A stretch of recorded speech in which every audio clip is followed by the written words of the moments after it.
Good morning, everybody. Hello, and happy Sunday. I thought I'd come and finish up this fall insert. My voice is still a little bit raspy, so please bear with me.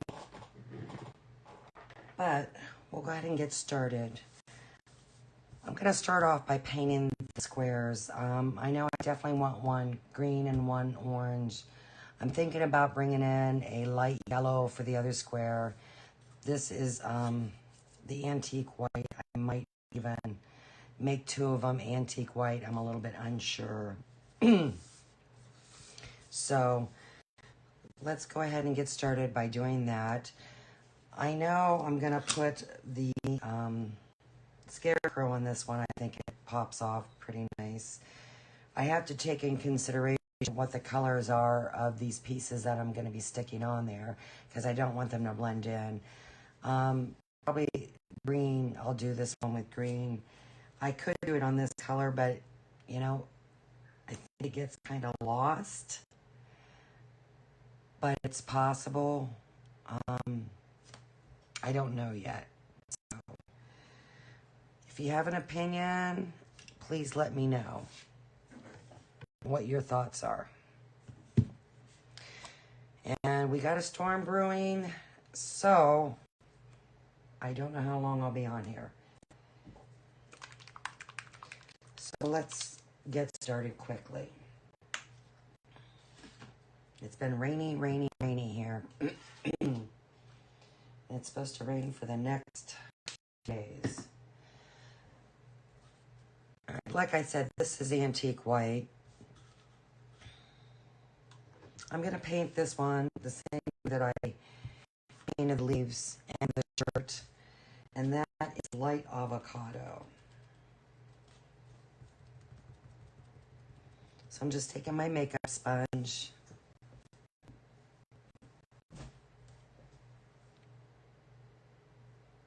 Oops, I think I might be frozen.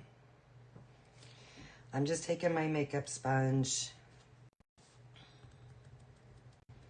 and just lightly tapping on the square, trying to avoid getting paint over on the sides. But if you do, you can get that off.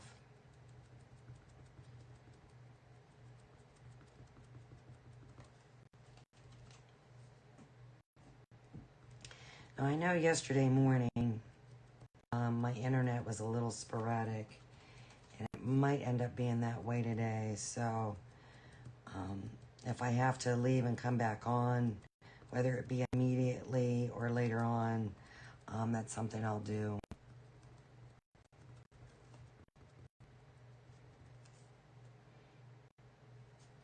Yeah, because it's definitely pretty sporadic. And I don't know how to fix that.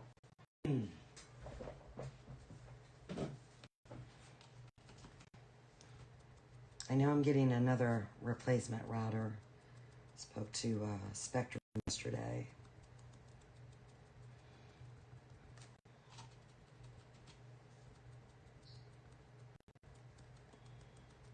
So we will see.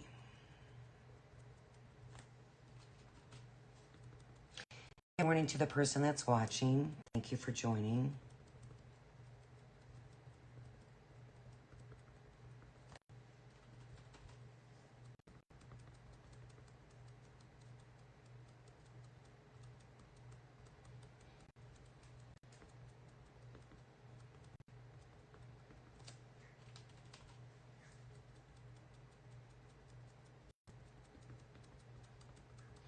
And it's going to take a couple coats to get good coverage on here.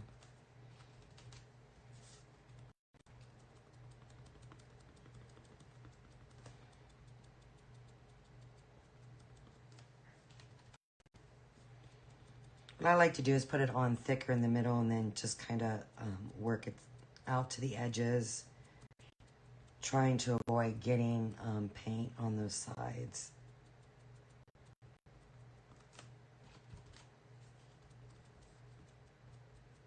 Then another thing I do is I kind of like tilt Can't really see, so I apologize. I kind of tilt my sponge a little bit. Yes, I get it on my surface, which I don't really want to do all that, but I can wipe it up.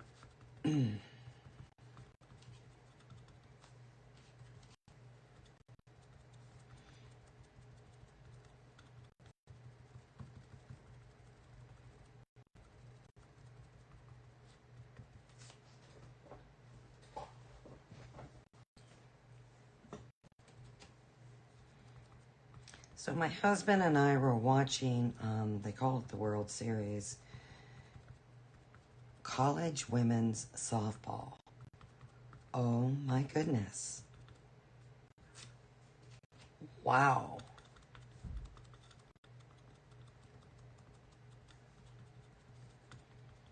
Can these girls pitch a softball or what? Holy smokes. I know I couldn't hit one of those balls. No way, no how. Amazing.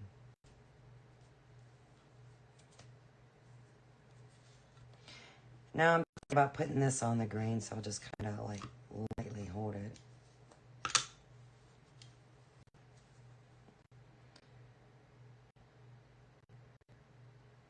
I don't know how that'll look, but it's not too bad.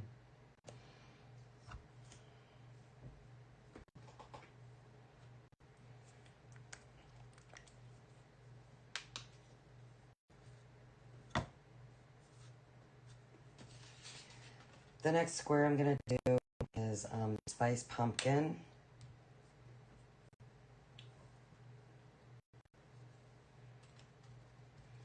Same color of orange that I used on my pumpkin.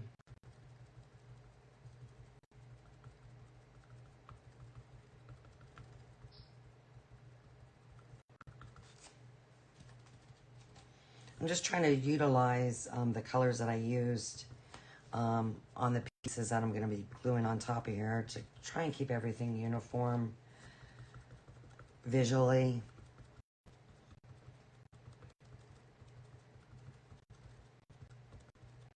And you can paint the squares however you want, whatever colors you want. You can have, multicolored. You can have it all one color. It's your project. Do it how you see fit.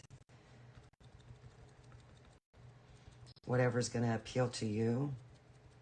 I'm just here to show you my techniques, help you out if need be. If you want to paint it, you like the way I paint it, want to paint it the same way as me, I'm telling you the colors I'm using and what I'm doing, so you can go ahead and repeat that, but you don't have to do it like me.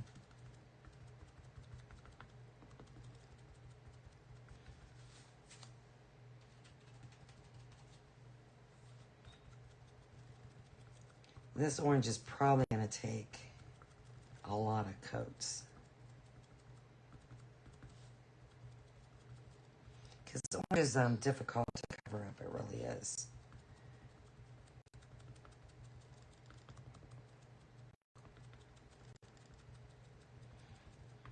I'm still undecided about the rectangle that's going to go at the top of the sign.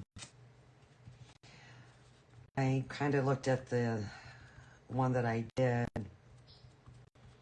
prior, and I liked the colors, but I didn't like how I made the background so dark. I didn't like that. It was way darker than the rest of the squares. I don't know, it didn't flow for me. So I definitely don't want to do it like that again.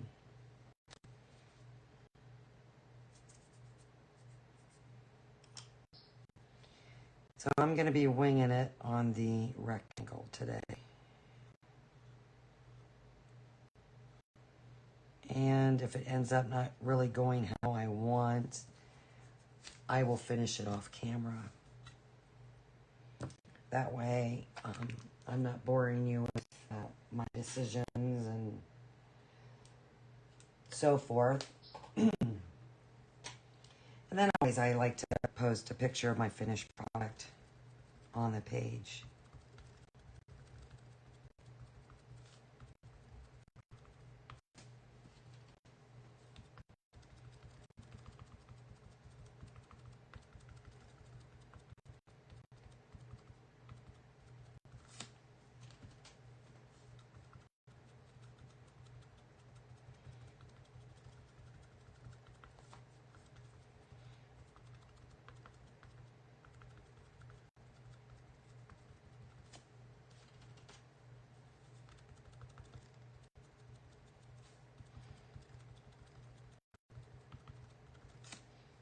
So I know one of the colors I'm going to use up into the fall is marigold. It's the same color I used on the sunflower.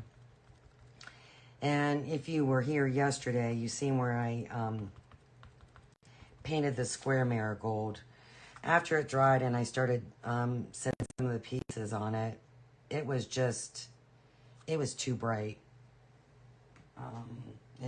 It just screamed out at you. So I went ahead and repainted it with antique white.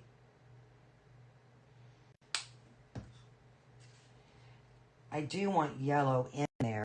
I would love to have a yellow square. So what I thought I would do is drop down the intensity of the yellow color to a color called golden straw. I use that a lot. It's the color I used on that straw, the hair, whatever you want to call it, of the scarecrow. So I'm going to try that first, see how I like that.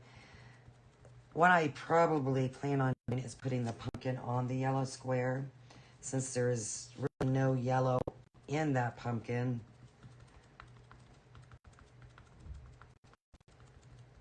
But it did not look good with that marigold. It just, at least to me, it didn't go. So I'm going to try another way. If I don't like how the golden straw looks, then my other option is I'm just going to go back and do 2 squares antique white and bring the orange and the green square in. So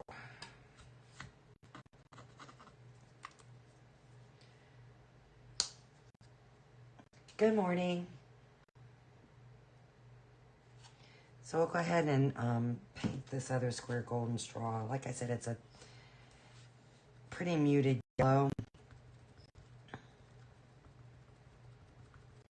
Might actually be too bright of a yellow for me. Hi, honey.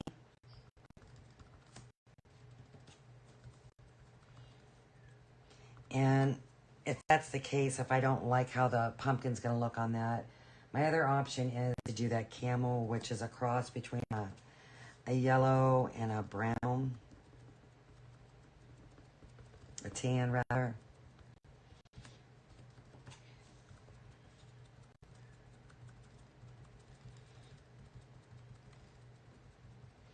So I'm just kind of winging it today.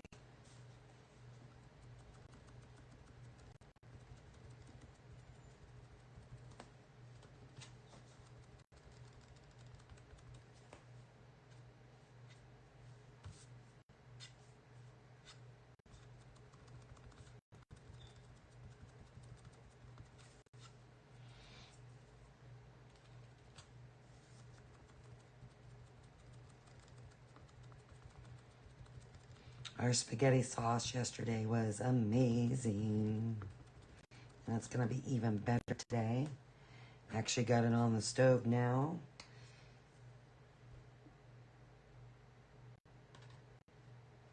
Warming up and still cooking. All right, honey. Thank you. Be careful.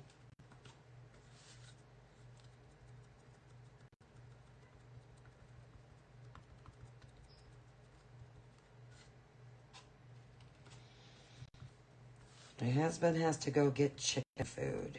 Yes, we have chickens. Not the chickens, egg-laying chickens. Now we have, definitely a dozen.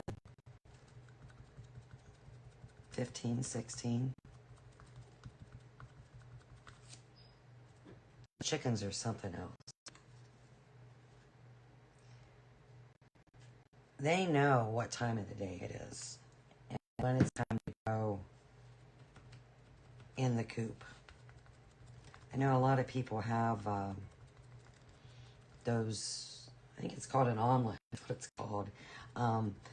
Those censored type doors that will close on your coop, you know, by a certain time of the day, you know, like a dusk to dawn. But they know, they go in on their own. And then my husband just goes out and locks the door. But they just know, they're smart.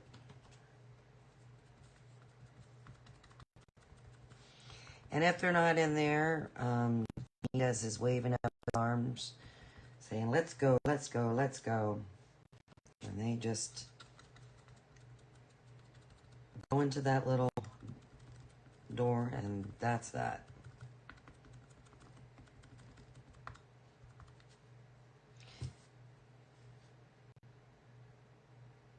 I'm getting small pieces of lint here and there. Not exactly for sure where that came from.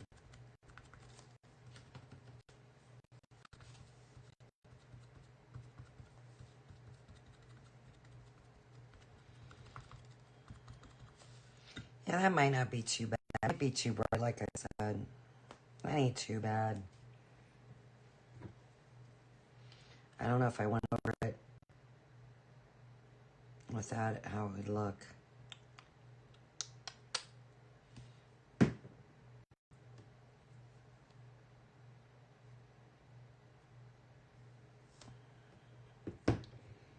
I don't know.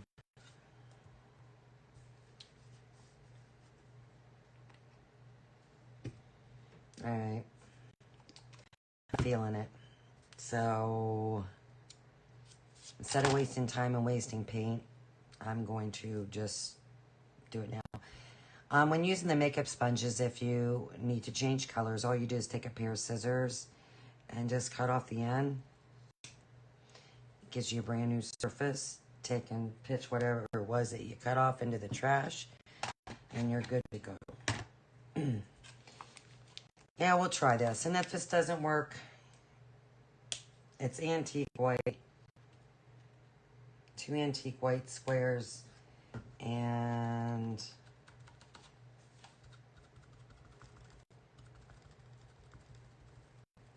an orange and a green. And I don't think I'm going to like this either, but oh well.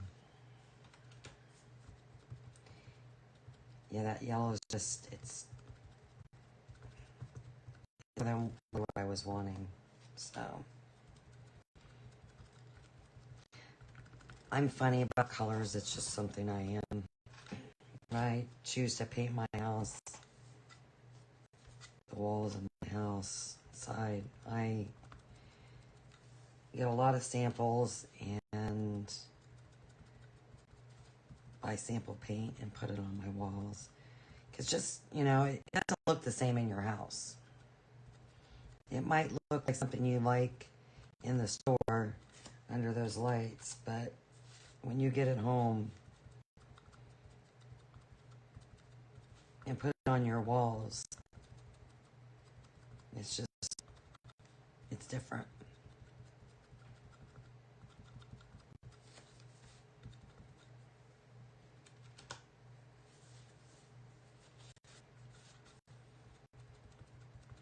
I think it's just something with me in colors. I don't know.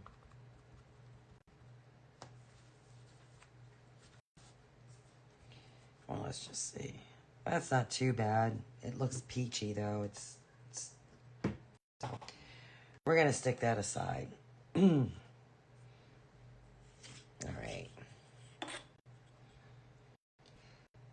I think what I'm going to do is I'm going to paint this antique white background, because what I have is this to go over top Okay.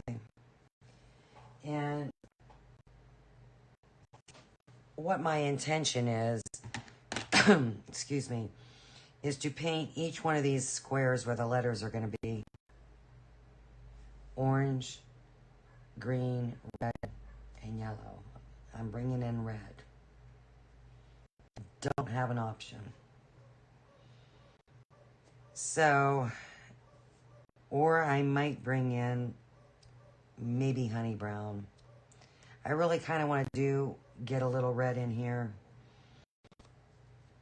but I don't see myself doing a whole lot of highlighting and shading on this. I might just go ahead and take, sand around the edges just to keep it at a primitive rustic feel. Something I did on the other one was I did a lot of shading and highlighting, and I think it kind of took away from it. So I'm going to do antique white on the background. That way these letters pop off of there. And we'll just wing it. Like I said, it's a wing it kind of day.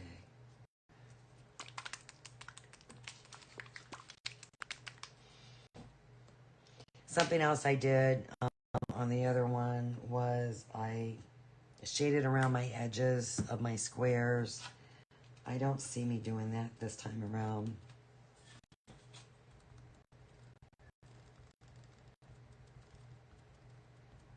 I'm not worried about getting in the score marks because this, the lettering, the square with the lettering on it, will cover that.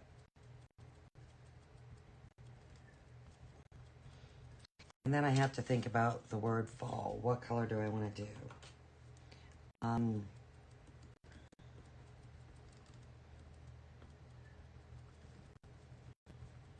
I don't want to do multiple colors. I think that just kind of might make up top a little bit too busy for me. So most likely what I'll do is do the honey brown.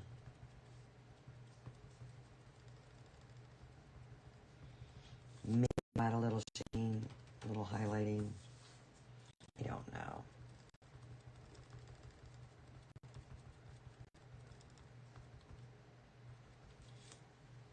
I have about 10 new designs created. I haven't got them listed yet.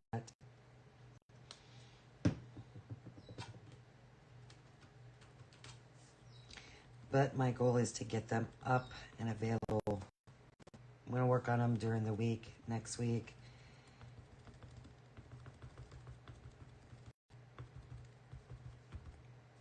Creating listings takes a long time. There's a lot of work involved.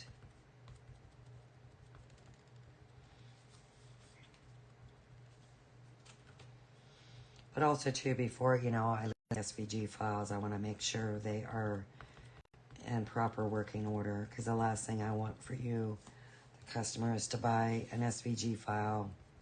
There be an issue with it. Of course, I stand behind everything I do.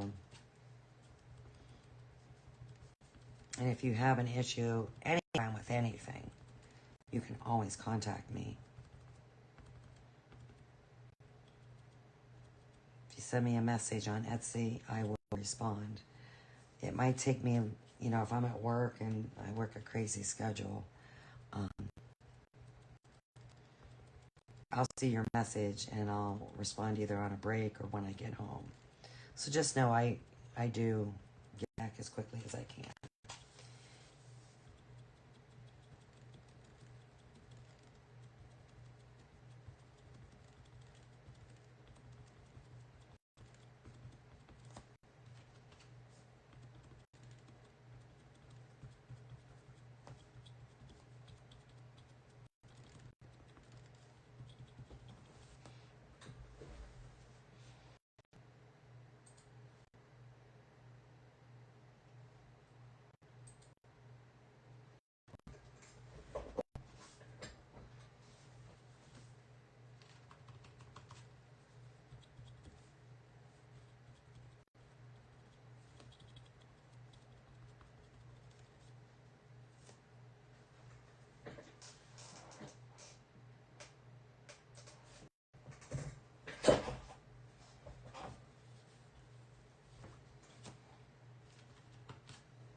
Okay.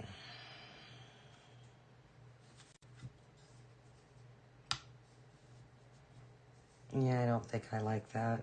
It's just kind of got like a beachy look to it. Not my thing. So we'll cover this up with antique white.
Something is coming off the sponge and hitting that surface. That is very bizarre. So, instead of fighting it, I'll just cut more of the sponge off and see what happens.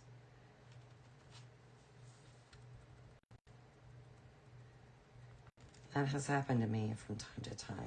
I'm not exactly sure why.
Alexa, set a timer for 1 hour and 30. How long?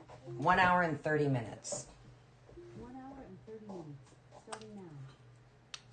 Thank you. So I'm only going to stay on here no more than 2 hours. I've already been on about a half hour. So whether I get this done or not, I'm only going to be on 2 hours. I got things to do.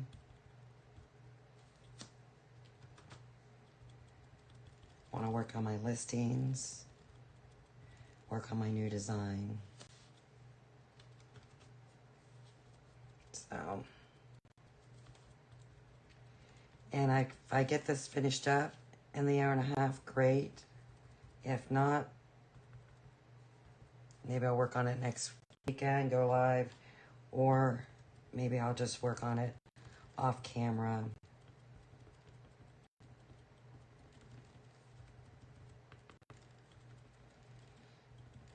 And post the finished product on my page.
decided to go ahead and sand this a little bit to get rid of that debris, whatever's on there.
And I just had a thought, because like I said, I am undecided about this.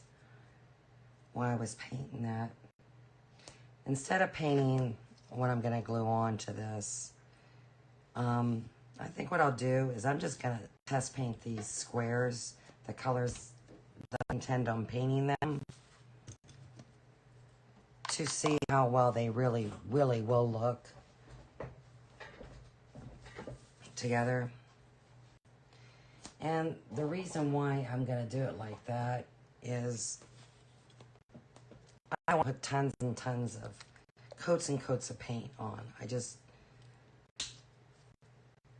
then plus I'm wasting my time. Because I am really indecisive about the red. I really am. I don't know if I want to go red. I don't know if I want to go honey brown. So I take the extra time. Do this. I'm not going to paint the whole square. I'm just going to kind of see, that marigold might be too bright.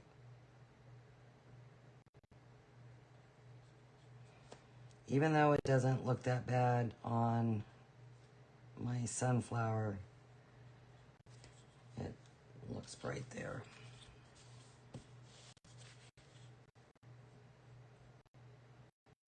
And I really didn't want to shade or highlight any of those squares, only because if I do introduce red, the highlighting color that I use, and it's not a recommendation from Decor, I don't do all the recommendations, is a neon color. And it's really bright. Really bright. And I'm trying to go with muted colors.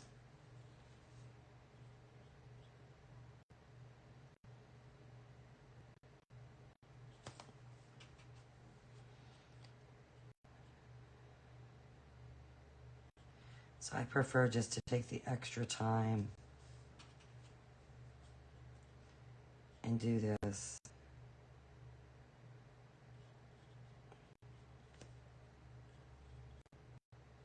Because like I said, I know what I'm after. As I'm drawing out my designs, I get a visual what I want the finished product to look like. I already have the colors in my head. That's just me. I think that's just part of designing. You get an idea, you kind of know what you want the finished product to look like. So I think you always know ahead of time. It might not turn out exactly how you want it, but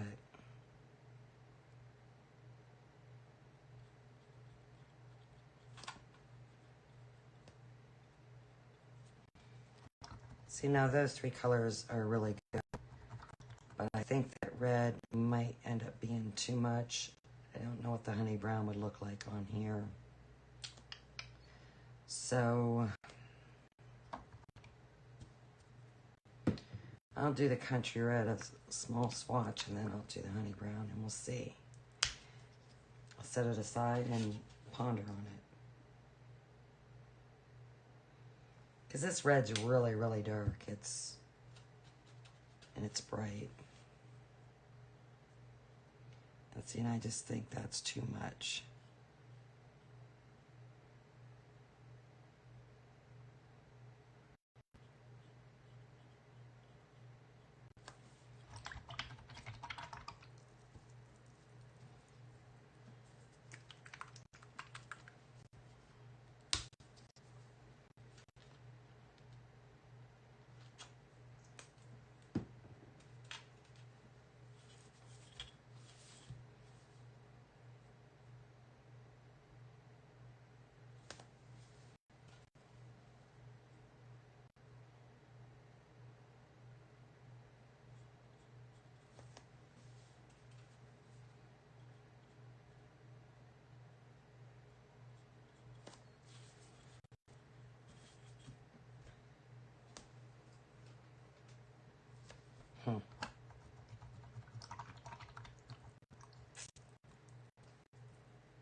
See, if I paint it red and I don't like it, it's going to be a bummer to try and cover up. It's just too bright. And I don't care what color red I use, it's just not going to look good.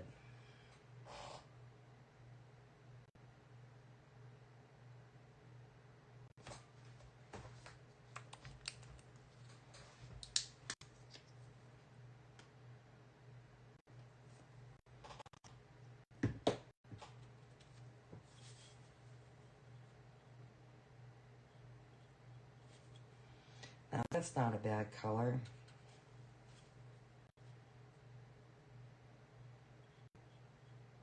That's got a reddish cast to it. I think I like that.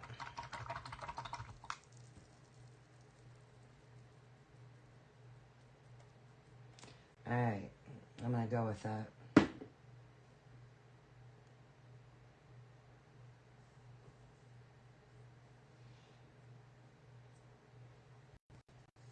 So that color is called Ox Blood.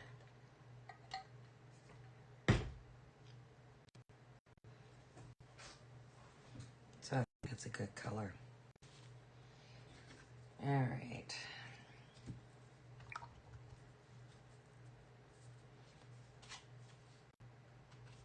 Let's start painting these.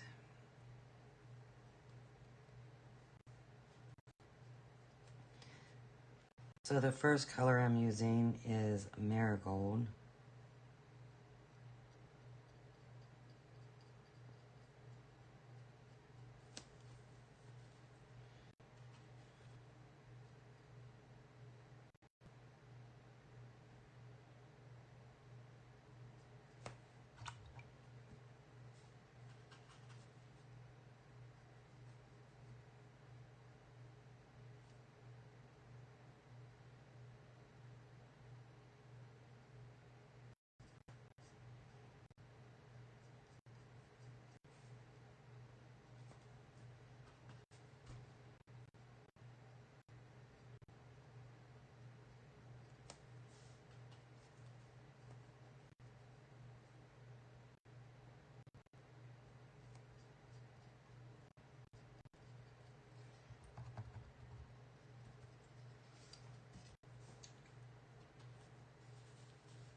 And who knows, I might not even like that after I put that on.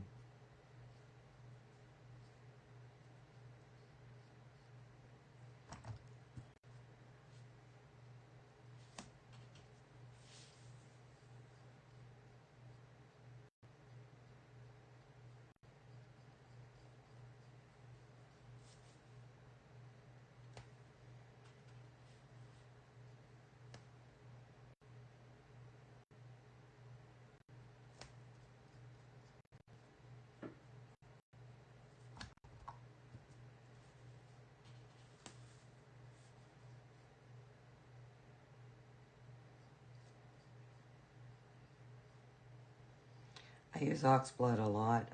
I've used it in the past for shading on orange, believe it or not. Especially when doing the pumpkins. It's a really good shading color. Because it brings in a reddish cast.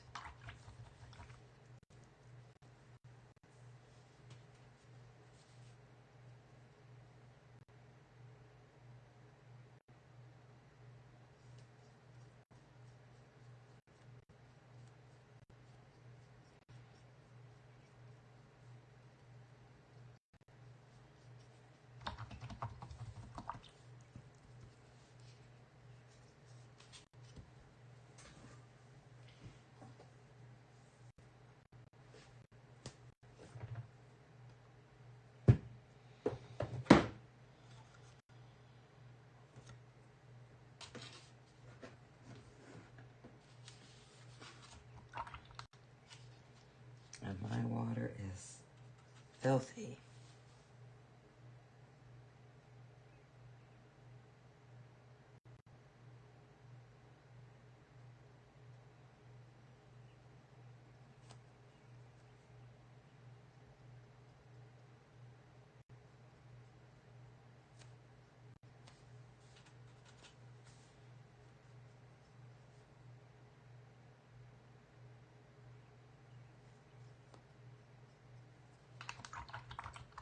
Good morning.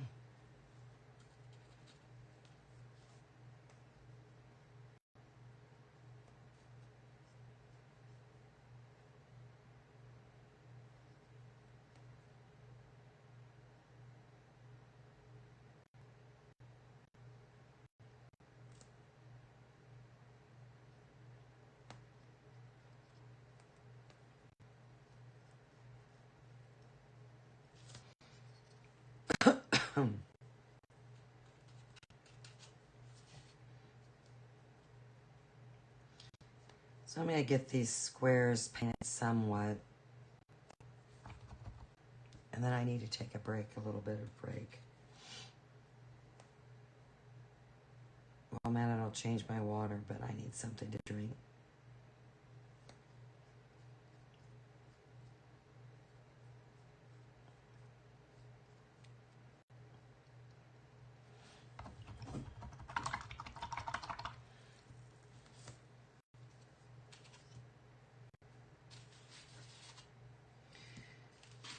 Let's see here. I know this needs another coat in areas. It's kind of blotchy.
If you're struggling, trying to get your paint up next to another color, I don't know if you have heard me say, I like to use a flat brush when I paint, okay? Um, but I do it ever so lightly. Because if you look, if I put a lot of pressure, see how those bristles spread out and you end up getting paint somewhere you might not want them. I feel that I can do a straighter line with a flat brush. But just another thing I do is I use my pinky to steady my hand. But I'm just doing that ever so lightly. Because the last thing I want to do is do a lot of pressure on my brush and spread out my bristles to where it'll end up actually going over that area. But I like, when I'm doing really detailed areas, when I need to make sure I stay on point, I'll use my finger as a guide, and you'll watch me drag my pinky as I'm going.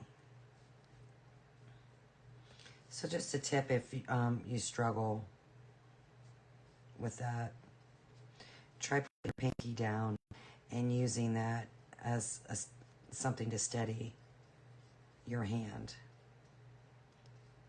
And then just, put it down lightly. And then just drag your finger lightly.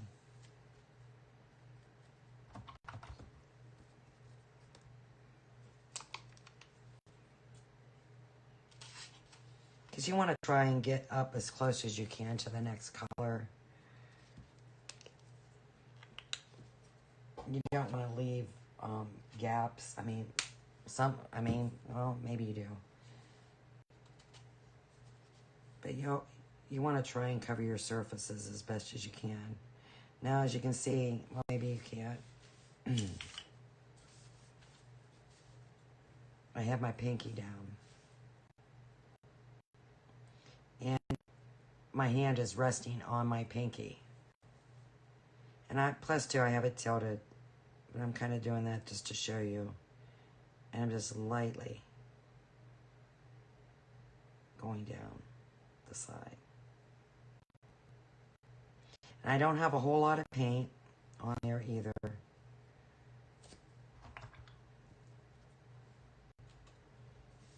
But that just keeps me on point, keeps me on track.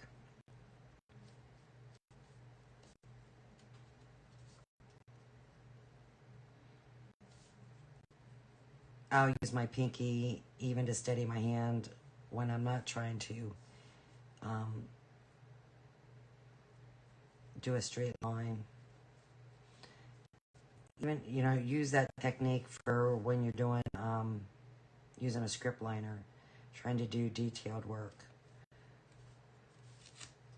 It's just a good way to brace your hand, steady it.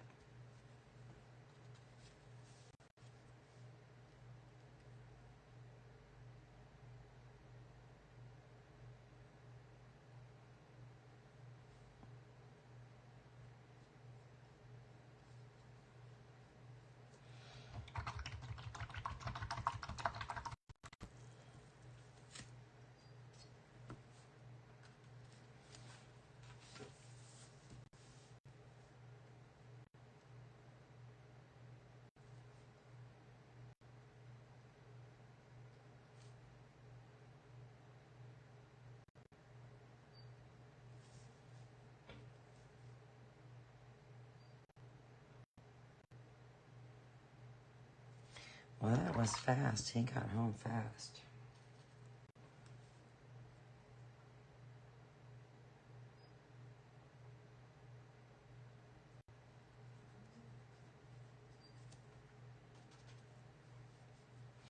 Another thing, and this is just what I feel more comfortable doing.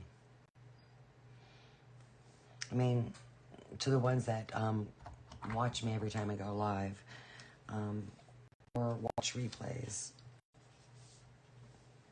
I like to pull my brush towards me. I just feel that I have more control of my brush. So you'll notice that I do that usually when I'm brushing on I might go to the right, but you'll see me turn my pieces so I can intentionally pull the brush towards me.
Definitely need to do another coat of that orange.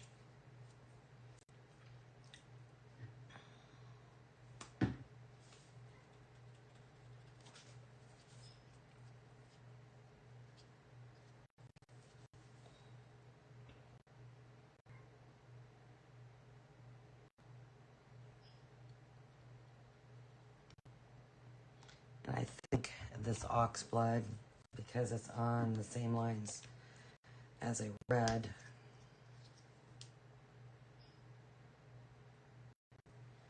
is going to take a lot of coats.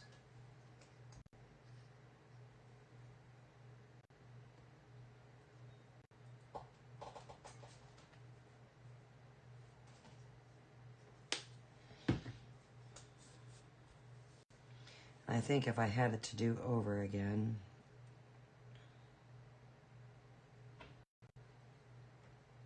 and I might change it.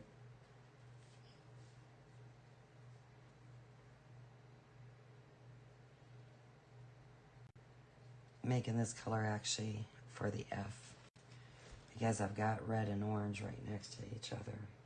I don't know.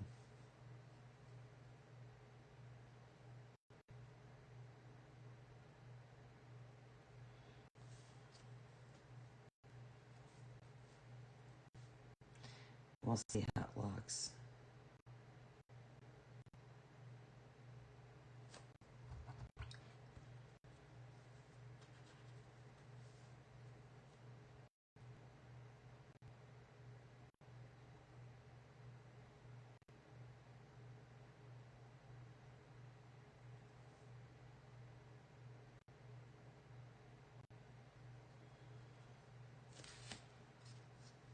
It might not end up being too bad, but I just feel like I have a semi-light color and then 3 dark colors in a row.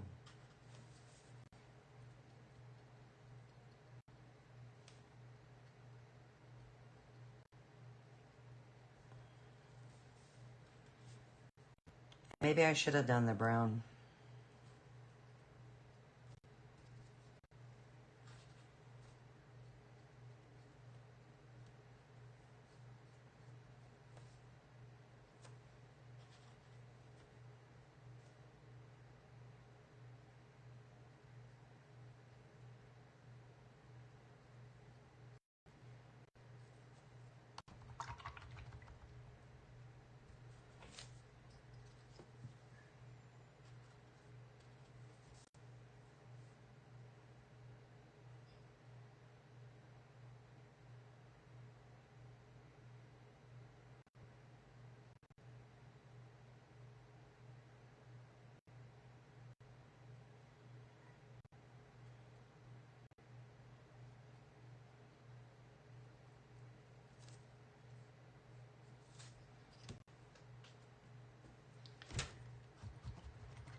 Yeah, I don't know how I feel about that.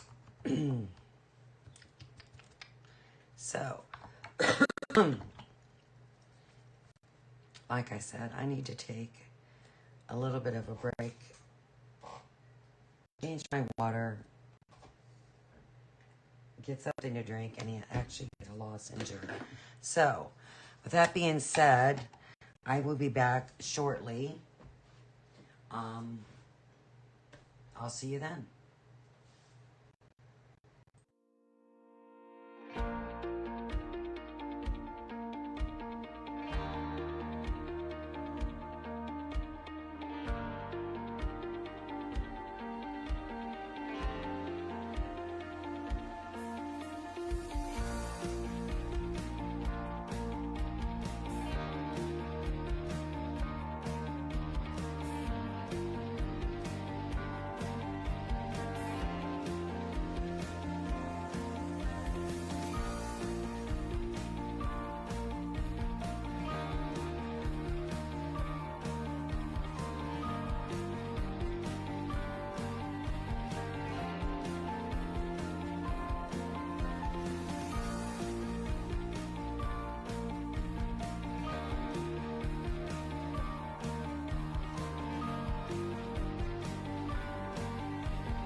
Okay, I'm back.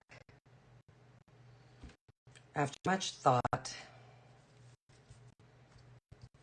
I just don't think I care for that. I think it's gonna be too dark.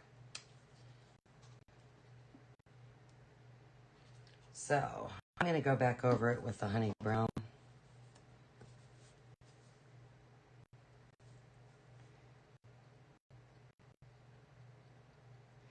And what I might do, I mean, I did want to bring in a little bit of red.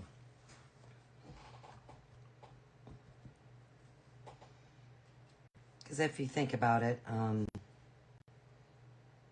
fall leaves, they can have a red cast to them. We actually have red maples here.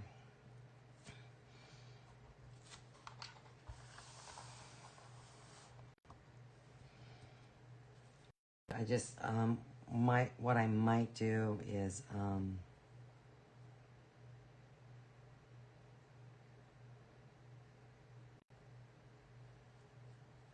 use that color for the letters.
I know when I painted this the first time, I kind of struggled with what I wanted these squares to be.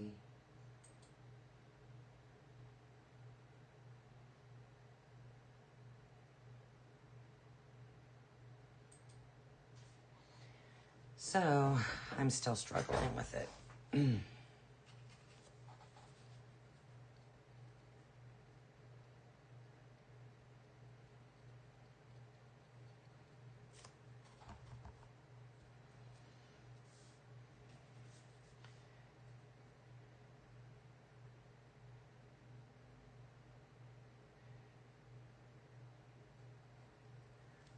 Like I said, when I'm creating a design, whether I'm drawing it up or I have it drawn and then I'm painting, I always have an idea of what I want it to look like in the end. I kind of already have the ideas about colors.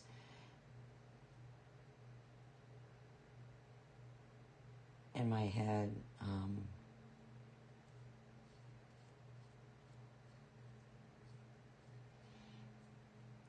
But it doesn't mean it's always going to work out.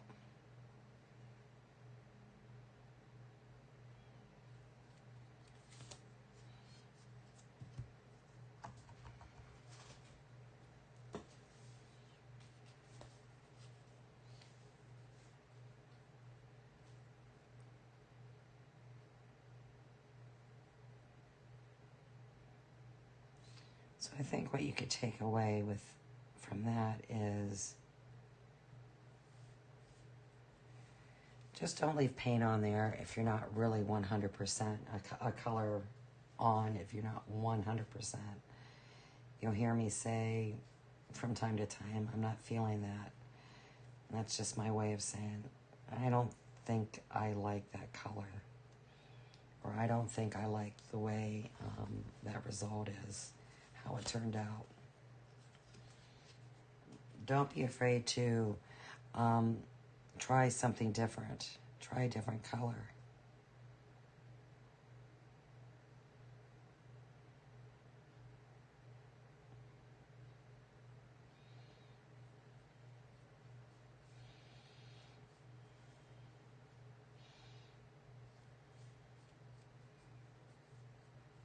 There's nothing wrong with that.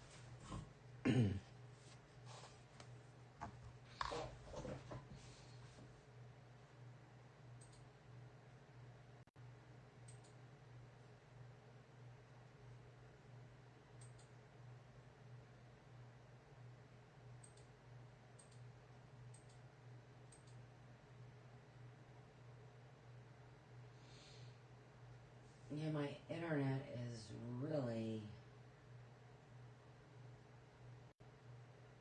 being bad.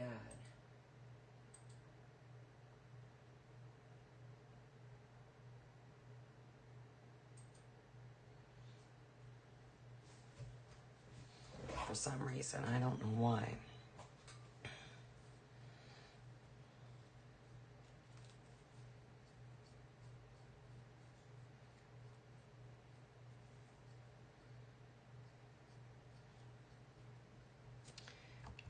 Might have everything to do. Good morning.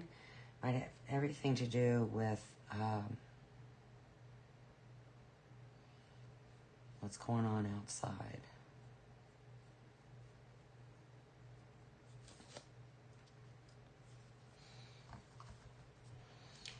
And my router and stuff is downstairs. I'm upstairs.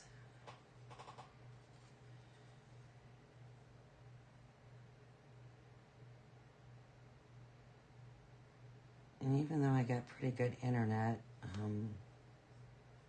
you know, walls, floors, all that stuff plays a part in the signal getting to where it needs to be. I know they make Wi-Fi extenders. I don't know much about those. As a matter of fact, I tried one a long time ago when we lived down in Florida to get internet to this one room because my router was at the very back of the house.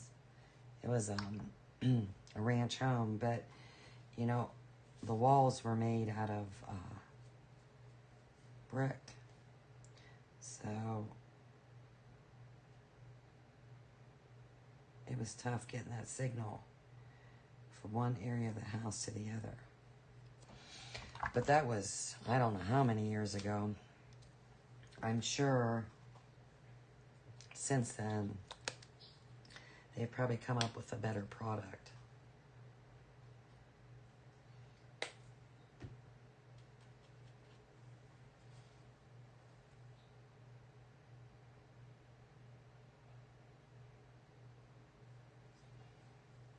Technology has come a long ways.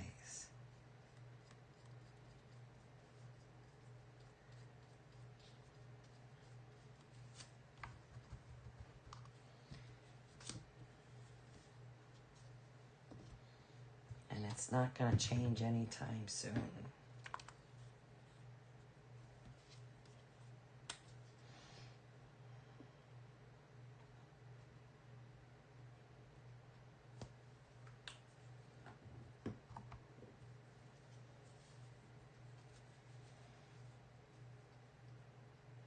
I mean, they're starting to come up with electric planes.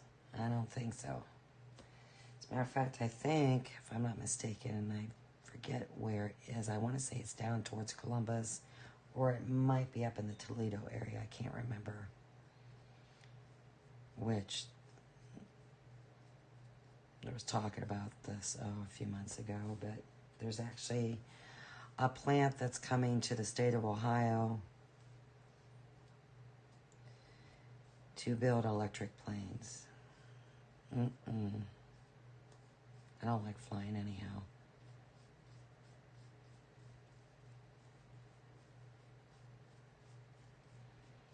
Certainly, definitely not gonna do the whole electric plane thing.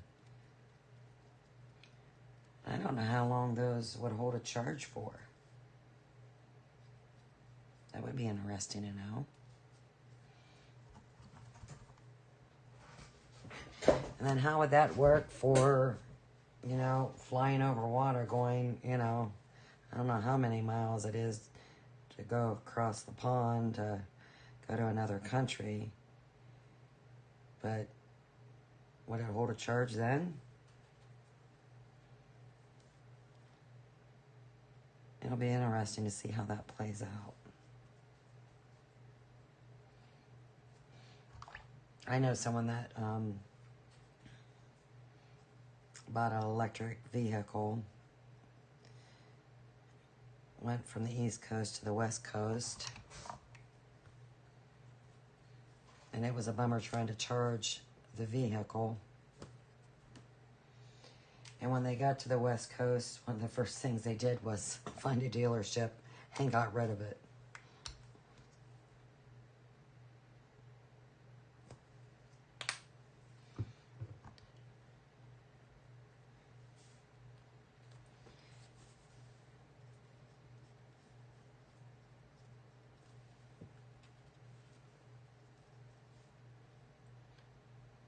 Electricity has gone up, period, as it is.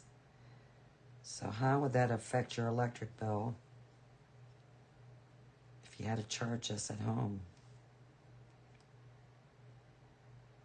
I've heard so many people talk about how high their electric bill has gone this year. Got ridges in my paint. But there is a way to kind of smooth that out, which I think I'm going to have to do. I don't like ridges in my paint. And that's just from putting the paint on very thick and not moving it around, or not having enough water to move the paint around.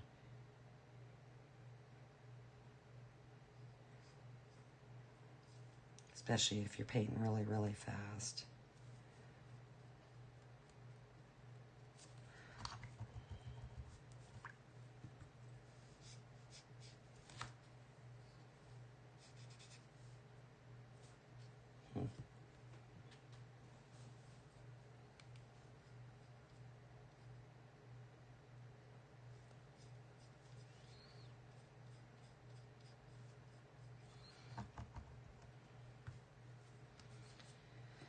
So we'll just temporarily stick this up here.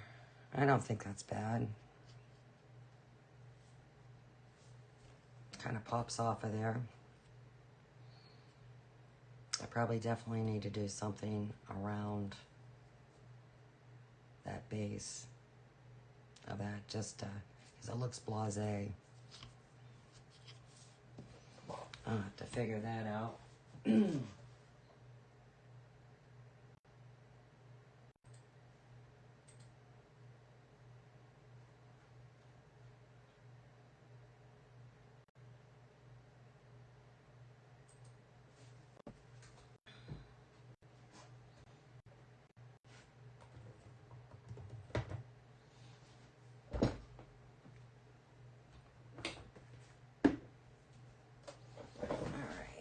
Let's see if I can smooth out that surface a little bit without actually taking sandpaper.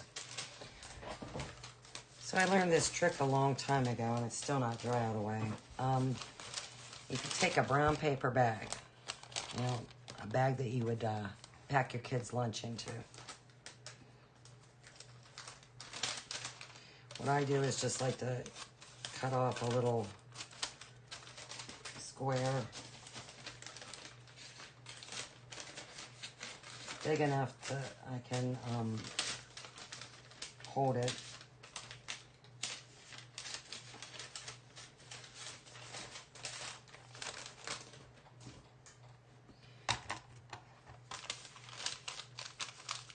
I kind of fold it over because it has that little ridge in. So I kind of fold it over a little bit and just kind of get it at a size that's comfortable for me. But I'm just going to take it and rub it on here.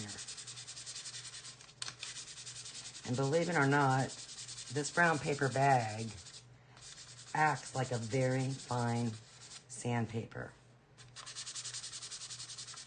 Now, you'll see that it's taken off part of the color of this green.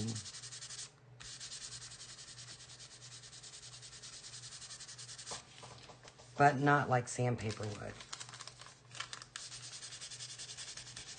And it's hard to tell from the camera, but the ridges that it is taking off, the high spots, actually become shiny. But it's smoothing it out.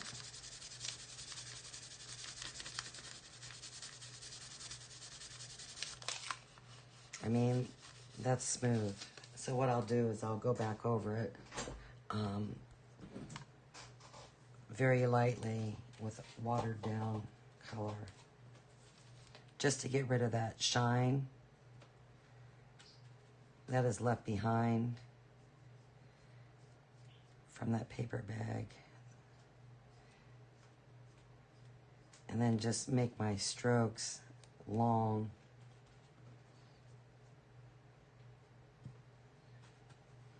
To smooth everything out. So that's today's tip of the day.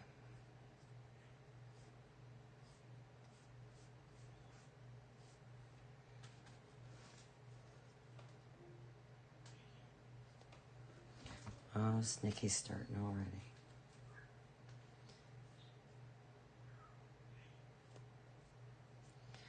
But yeah, you can use a brown paper bag, a sandpaper. It would be a very fine grit sandpaper. And that I only use that to, like I said, if I have a tendency, if I were to get like a ridge from applying too much paint to an area, I just use that to smooth it out.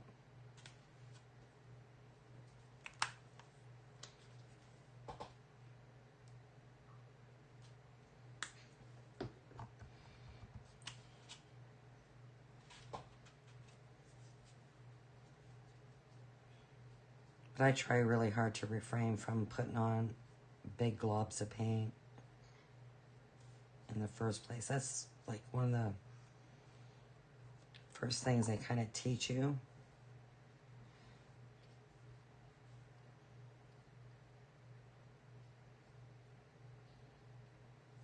I kind of, and like the videos I've watched, they've kind of emphasized that video after video after video. A lot of these painters will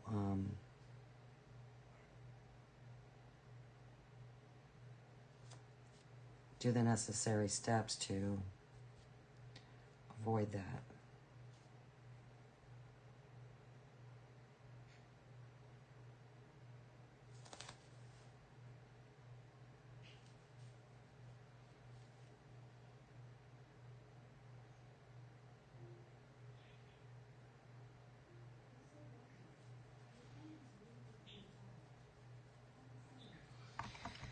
All right. Just set that there for now while that's drying. Like I said, I don't know if I'm going to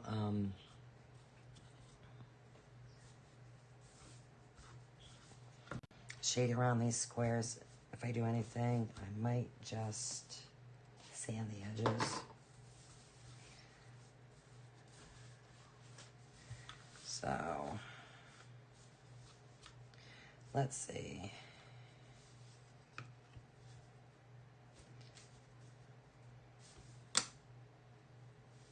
I didn't glue that on because I'm still deciding on what I'm going to do.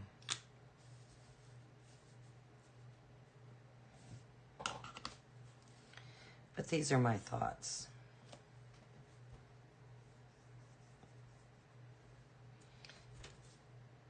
on how I'm going to do my squares and what I'm going to place on what.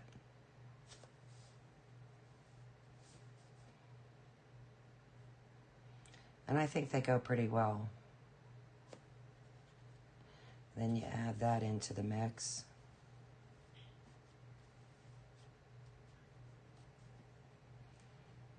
I think that'll go really nicely together.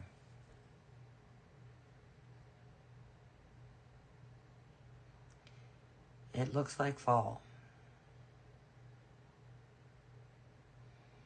I just think if I was to shade around these squares, it would bring a darkness in that I don't think I want. So I do think sanding them would be the way to go. And then it just brings that primitive, country, rustic type feel. Because if you think about it, if you buy wooden pieces that are primitive, rustic, country, a lot of them are sanded. I have furniture that I had someone build for me, cabinets. And the edges are always sanded. I mean, black's a big thing here. So, alright, I think that's what I'll do. I'm not going to sand over top of the where you can view it, because I don't want the debris getting all over my surface. So I'll just sand off to the side. And we'll start gluing these pieces on. Now you might not be able to see a whole lot of the sanding on this antique white, because if you think about it, the board is light, so you're not going to see that.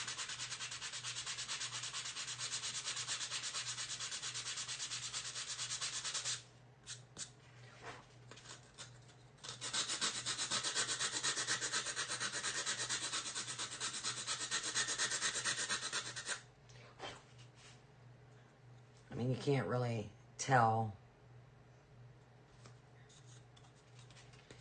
But to make everything uniform, I'm just going to still do it and go with it.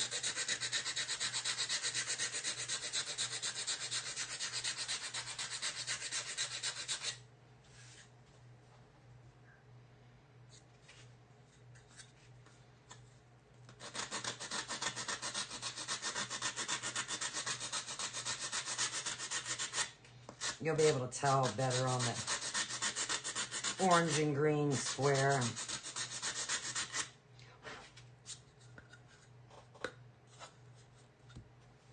I mean, I can see lightly, but it doesn't make that big of a difference. I mean, I can go back. And that's actually the square that I put a multitude of colors on. So that probably is not helping matters.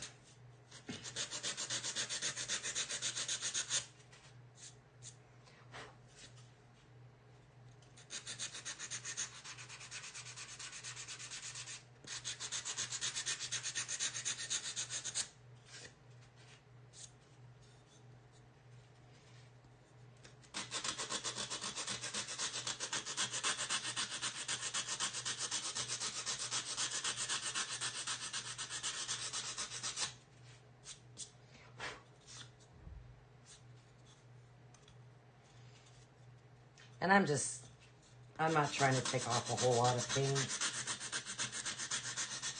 I am trying to expose a little bit of that wood, but I'm not going to go crazy over it and spend a whole lot of time.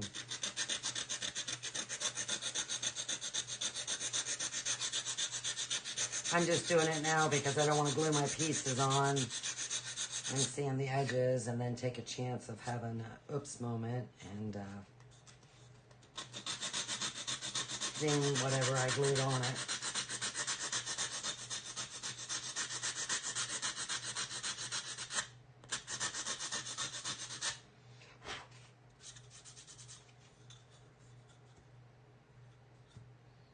I mean, it's just minimal.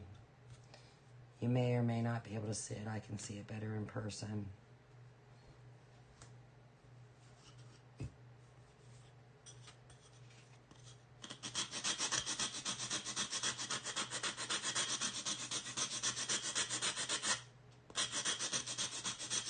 definitely hard to tell on this antique white.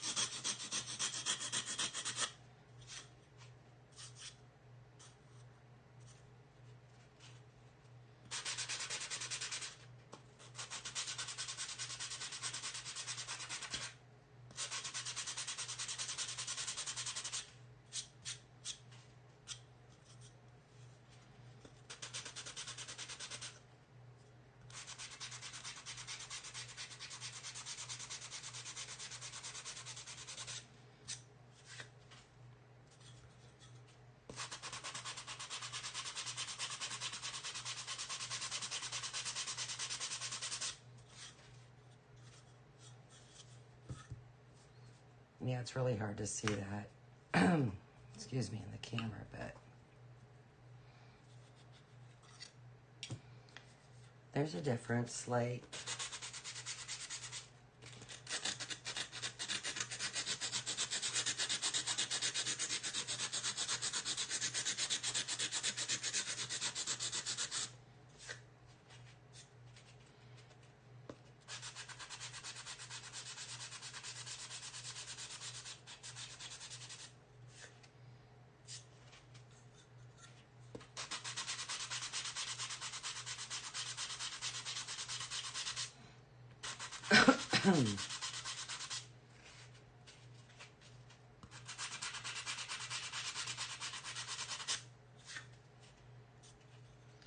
I probably need some more sanding blocks, that's for sure. Because these have seen better days.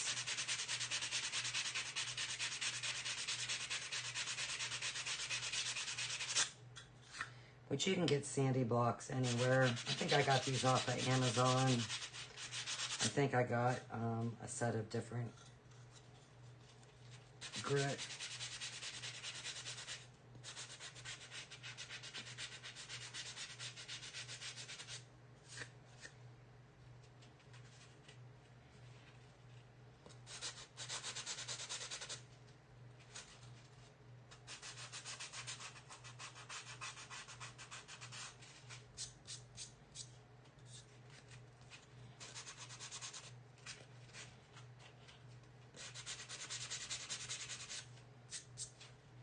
And I don't need the whole side to be the paint taken off. I'm just looking for a little bit here and there. Doesn't need to be perfect. Whatever appeals to you.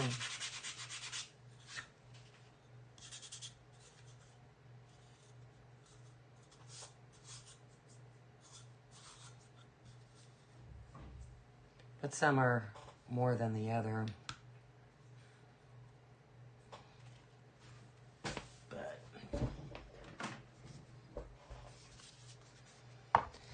all right, stick those aside.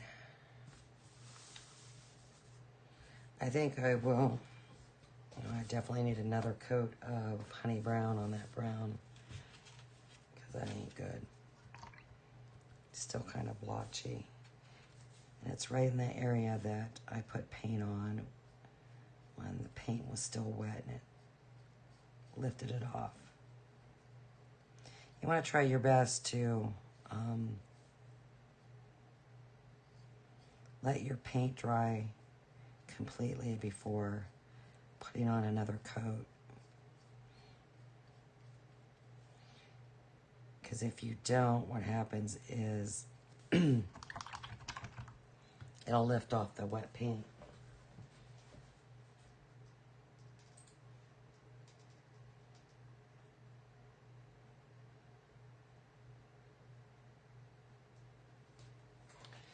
Alright. Okay, let's just go ahead and start by shading around here. I'm going to use cocoa. The water is terribly dirty. Again.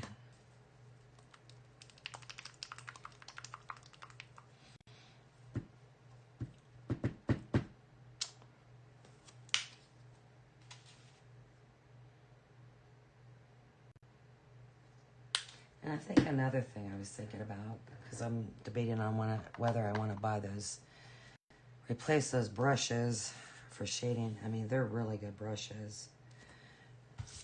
But they're just, I mean, they're very expensive. They start anywhere from like $10 and go up to $20 a brush. And I need 4 of them.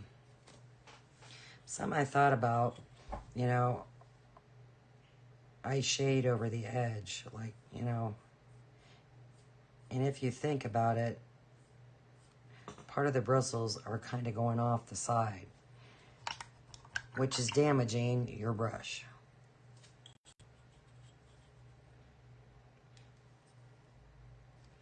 So, I'm thinking that might have been part of the cause. So if I was to replace my brushes, I would still use the old ones. I wouldn't throw them away and use them strictly for shading and highlighting.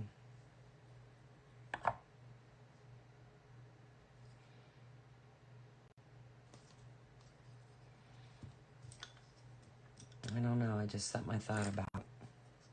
I'm a thinker. I think about things after the fact.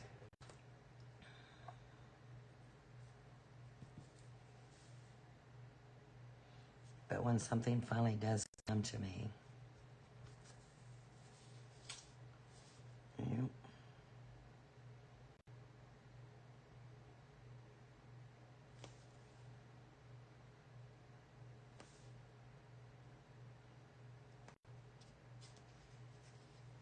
I'm just lightly gonna do a little bit of shading where these things overlap. I just don't see me, I can't see myself doing a whole lot of highlighting. If you've watched my videos before, you've heard me say when it comes to doing shading and highlighting, especially something like this, I like to start and do one side, let it dry. If I want to build it back up, I keep doing that. And then I'll go the opposite sides. And the reason being is if this was still wet, or if I tried to do it all in one swoop, which, you know, can be extremely stressful if you're already struggling with floating. So I just kind of try and avoid that. But if I was to, you know, if this wasn't dry and I tried to do this long part, the water on my brush, by going like this, is going to remove the paint off right here. And you would end up with a mark that I don't think you'd be really happy with. And so you always want to try and just shade opposite sides, whether it's shading or highlighting opposite sides. Let it dry completely, and then go back and do the other.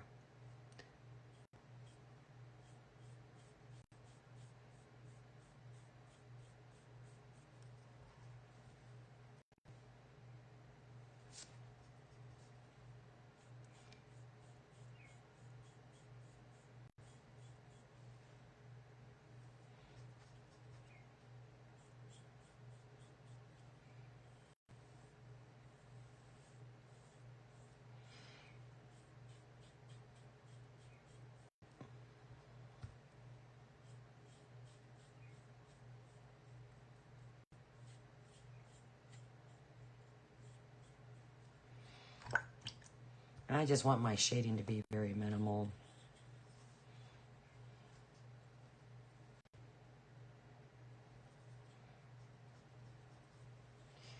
And if you notice, I'm just kind of like patting the surface. I'm not trying to get one big stroke and then I'll go back and then smooth it out. And because these brushes are not that great, they're very thin. The bristles are thin. Go back, get more water, get more paint. Tapping my brush up and down, and then I'm just going to do one long stroke to try and smooth it out. And that's that. Like I said, I'm not trying to go for really detailed shading on this. I just want it very, very minimal. And I think that's kind of good enough.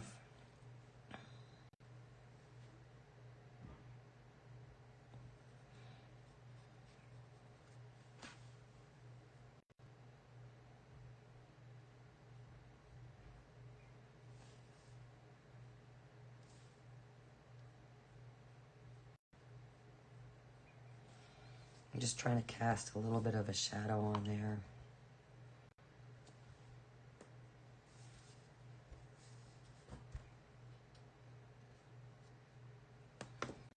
I don't even know if I like that, to be honest with you.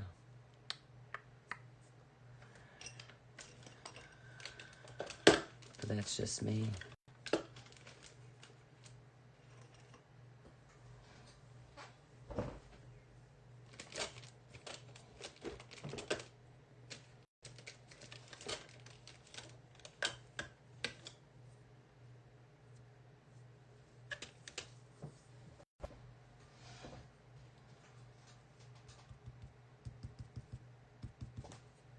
Yeah, I don't know how I feel about that, but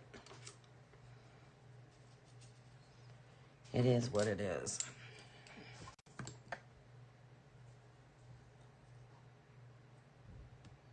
I'm not looking for bold shading on this at all.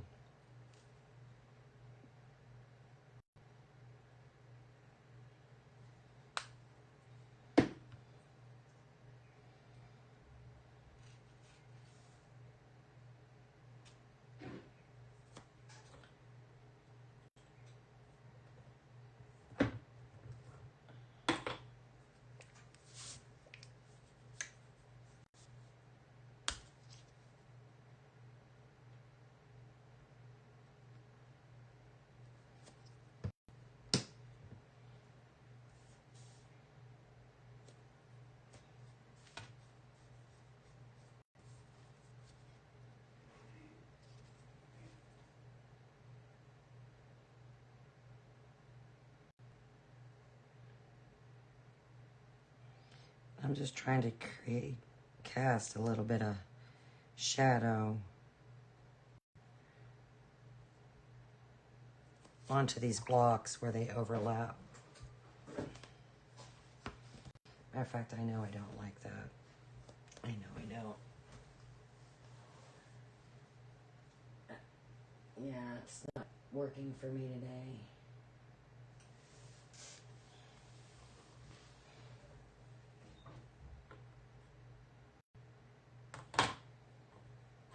So I don't know if I can fix it with this or not. Good morning. We will see.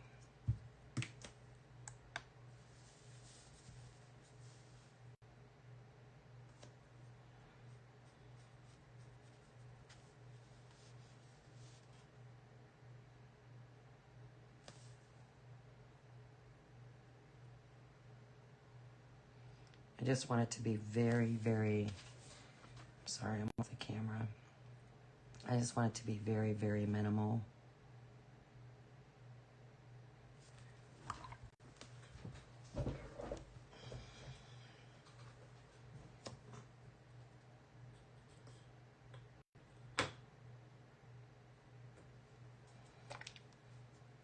So the color I used on this particular square to shade the honeycomb was milk chocolate. I did use, I think it was cocoa to shade this. Didn't care for it, so I went back with deep ochre, and that ain't really working either. So I think what I'm gonna do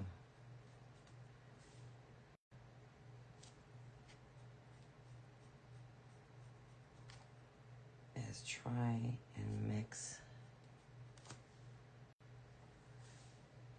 two colors.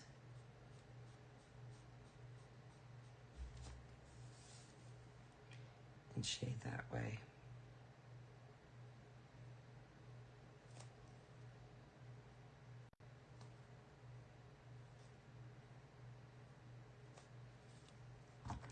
That's actually better. Good morning. So the color I'm going to shade this orange with is persimmon. That's what I actually used on my pumpkins. I may go and just like sporadically go around the edges or maybe the corners. I haven't decided yet. Because it seems kind of weird just to shade and then not put any highlighting. Just, it's looking like it's somewhat unfinished. So I may go back and change my mind on that.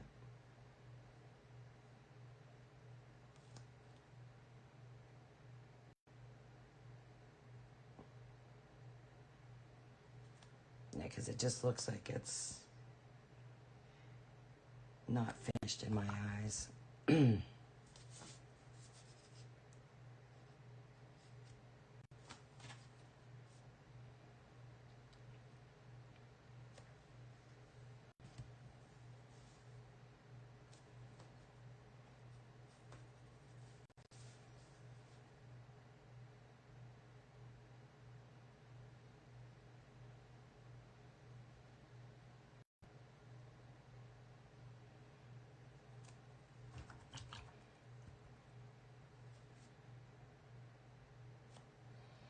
And if you choose to mix two paints like I'm doing to float color, you want to just take one color at a time and then take it over to your palette and blend it. And I need to get a bigger brush since I'm doing that. I mean, you just want a little bit of paint. I mean, that much is all you're going to need. And then come back over and get your other color just a little bit on there. And then you're blending them actually together on your paper palette, which is going to get you the color.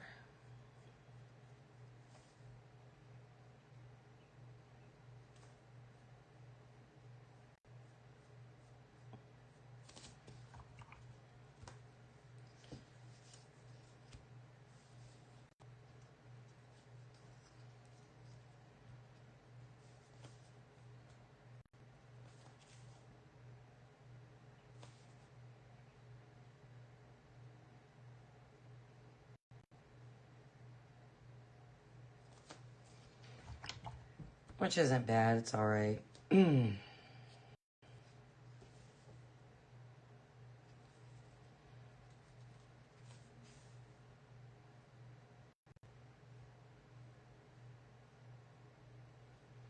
Alexa, how much time is left on my timer? You have 2 minutes and 50 seconds left on your 1 hour and 30-minute timer. 2 minutes. Alexa, cancel my timer. 1 hour and 30-minute timer canceled.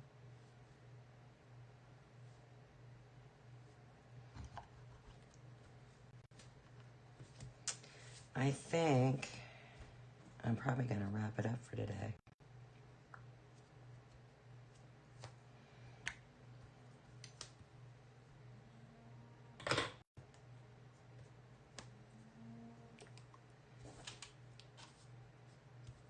Definitely don't know if I'm fond of that at all. That might be a redo.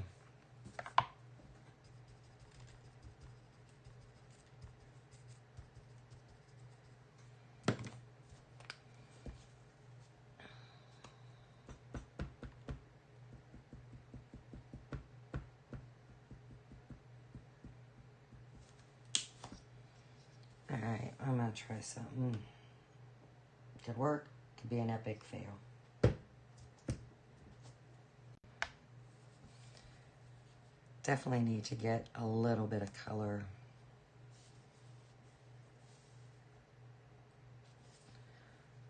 Of highlighting on these squares.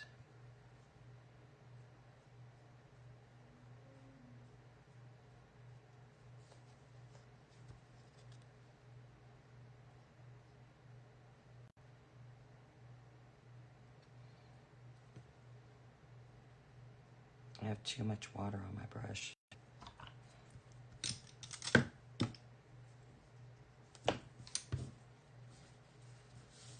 That is a lot of water.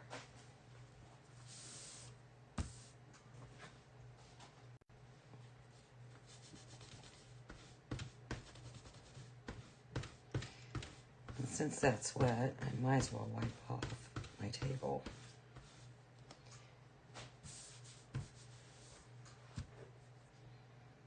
All right, let's see. Try it again.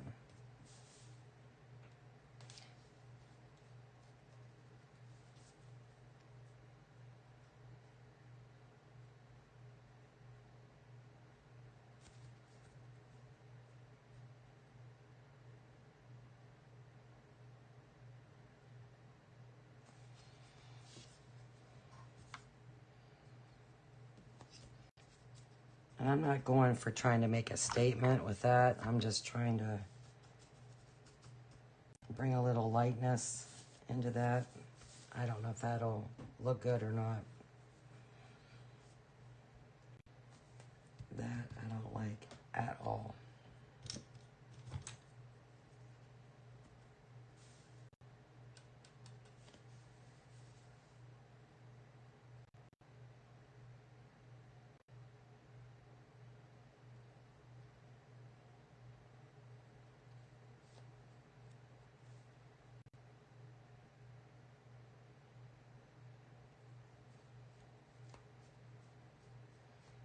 I don't care for harsh shading and highlighting lines. It's just not for me.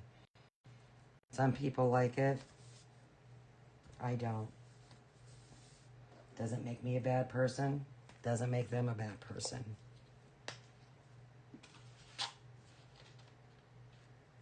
We all have our own taste. If we all had the same taste,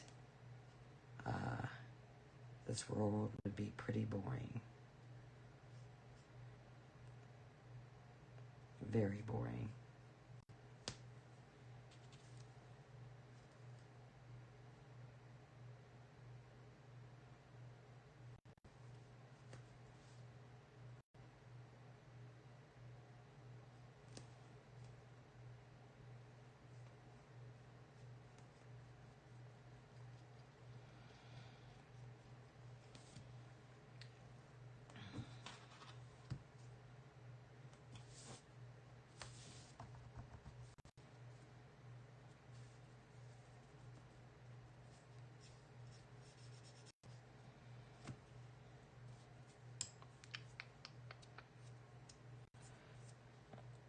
Let's see. I don't have a medium size cruddy.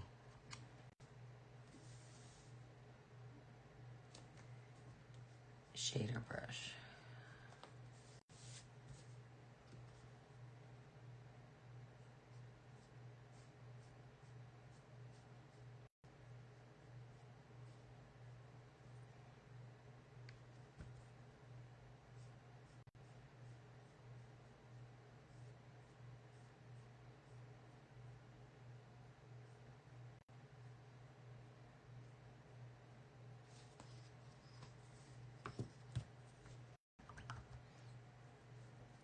Now I guess I could take my stencil brushes and dry brush highlighting on them.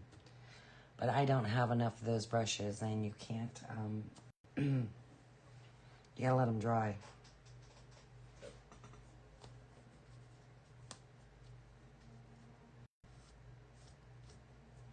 I don't do a whole lot of dry brushing. Never have.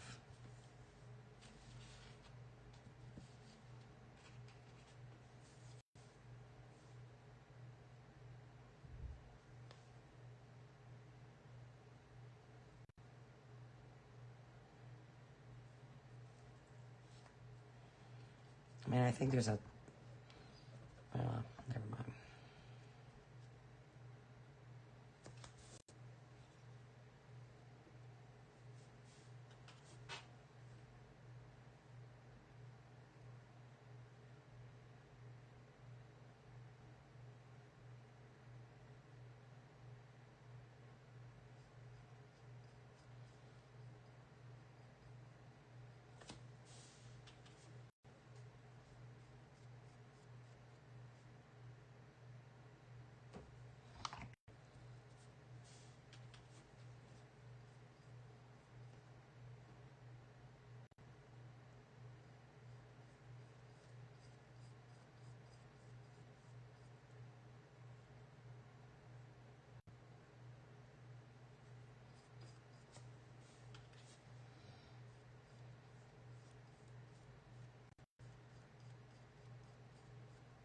Sounds like it's coming down pretty good out there. This weather is crazy. That's not bad, that little corner there.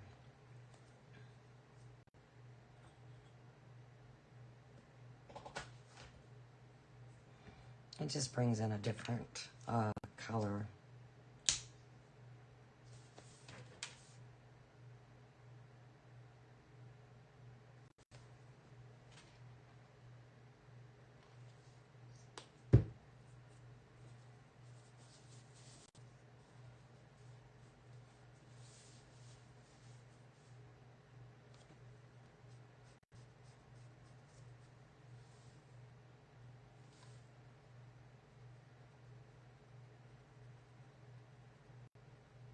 I'm just putting highlighting on the corner,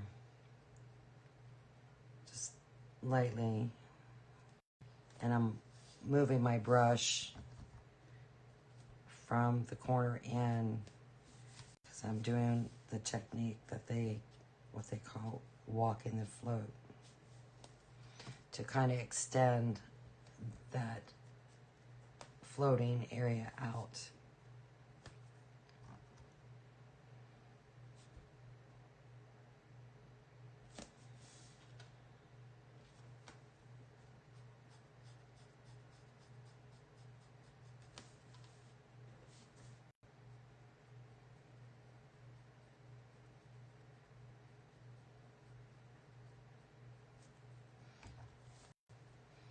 And if I need to go back and hit it again, I will. I just really kind of want it settle.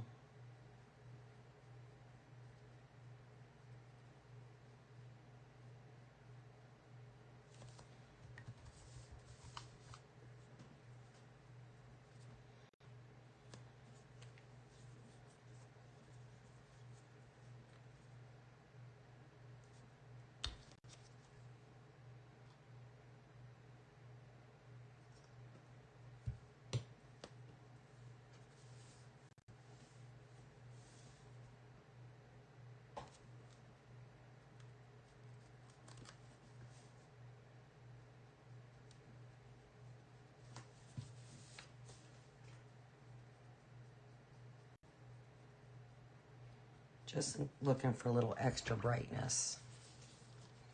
Not sure you can see that. All right. Let me fix these shading snafus.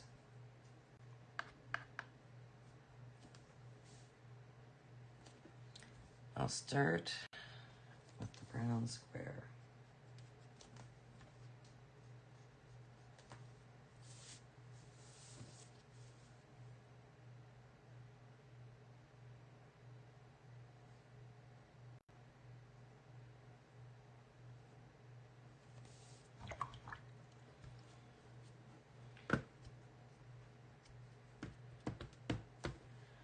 I wish I could come up with a color.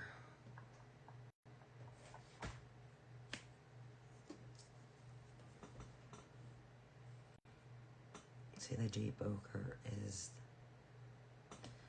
darker than the brown. Let me just try it because I had brown on there before.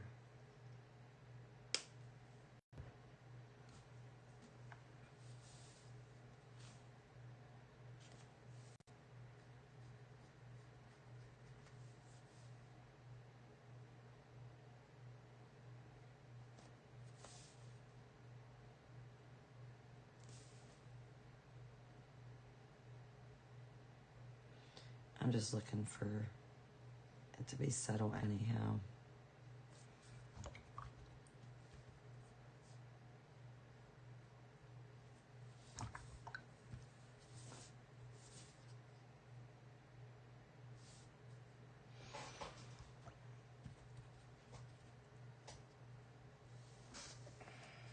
It's very minimal.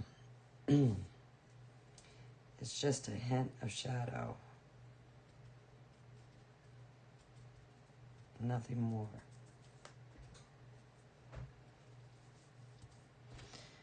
All right.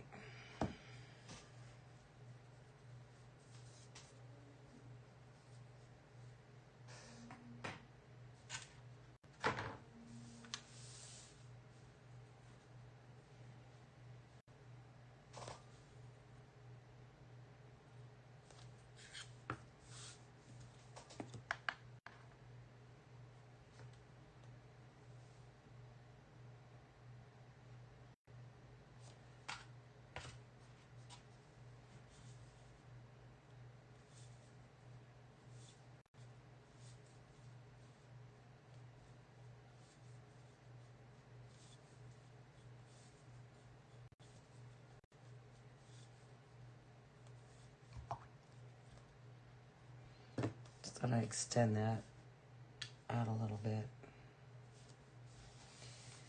All right, I'm gonna definitely glue these pieces on.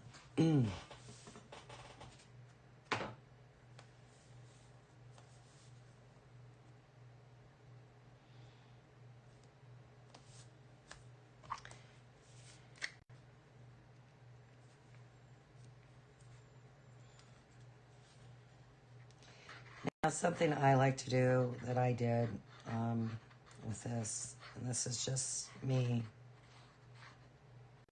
not saying you have to do it,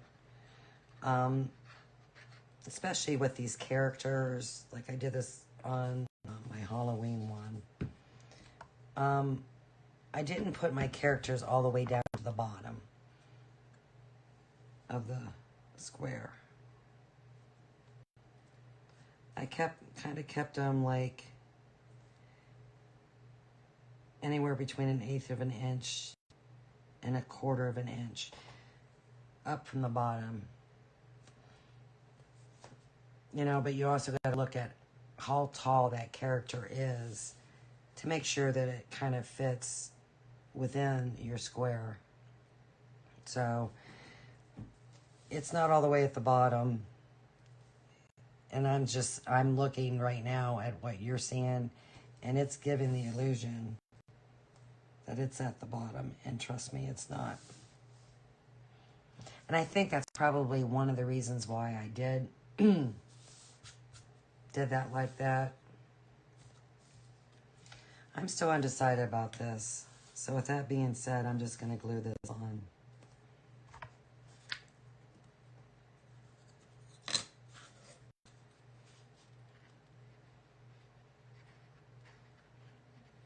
These these pieces are pretty large size pieces to fit in these squares. So it covers up the square pretty good.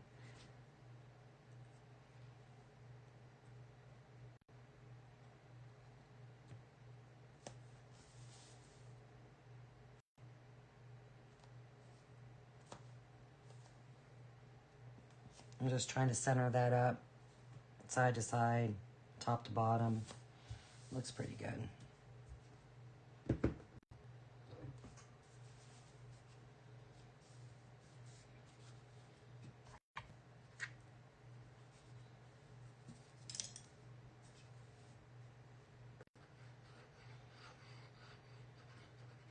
You don't need a whole lot of paint.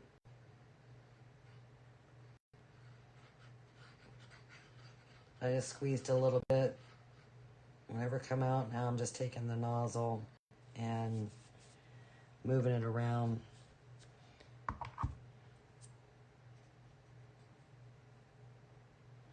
And here, this one I kind of want more towards the bottom. I want it centered, but I want it more towards the bottom. You could put it in the middle. Just place it where you think you like it the best.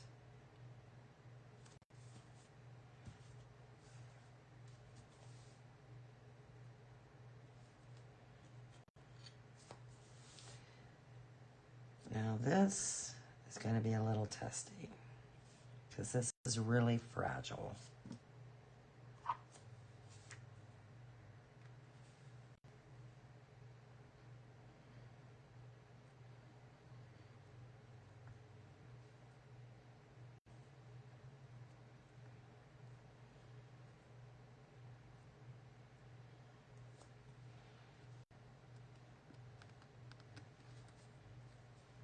And I'll just take my Q-tip and lightly apply just a little bit of glue here and there, just so it will adhere to the surface.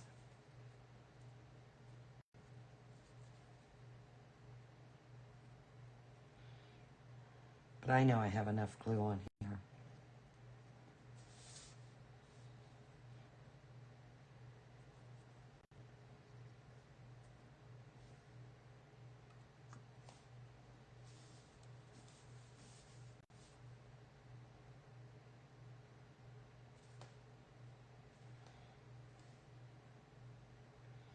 I'm just barely pressing down on it. Then I'm just going to let it set on its own.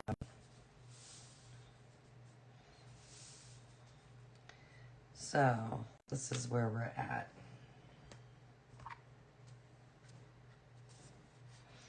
Alexa, what time is it? It's 11:02 a.m. 11:02. Well, do I want to carry on or not?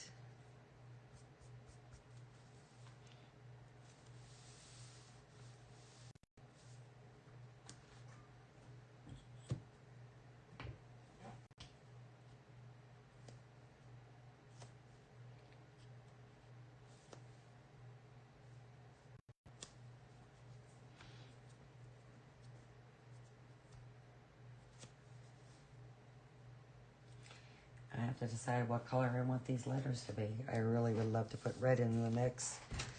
But I think if I put that red on these letters, I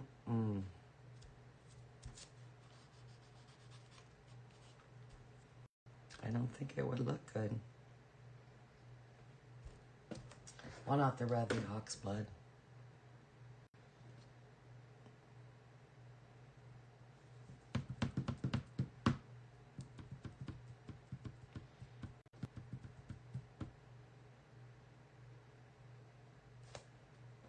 So, I'll tell you what. I'm going to change my water again. Get another lozenger. And I will be back.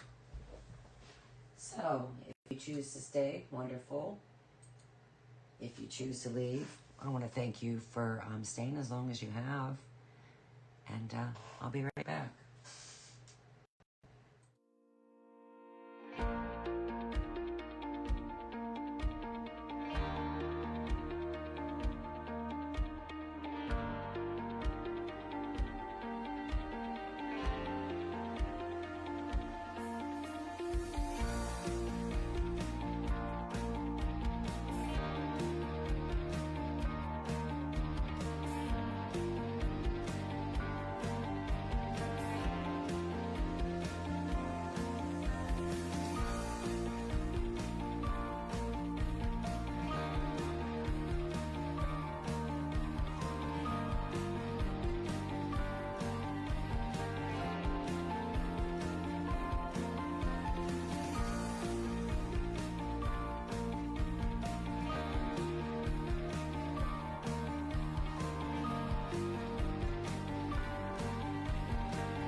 I'm back.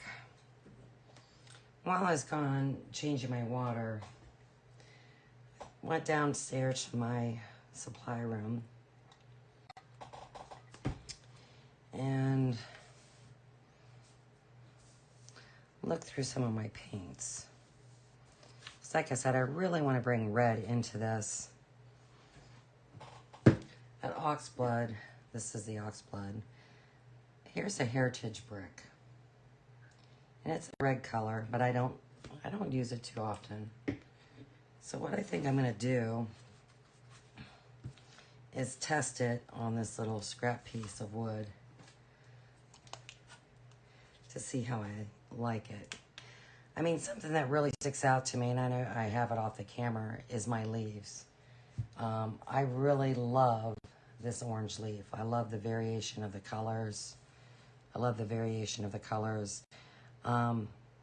But if I was to use this orange, it's the same orange as this, and it would blend in, and it would get lost. So,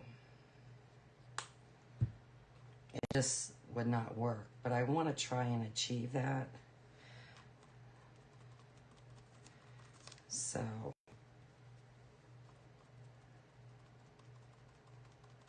I'll look through my reds.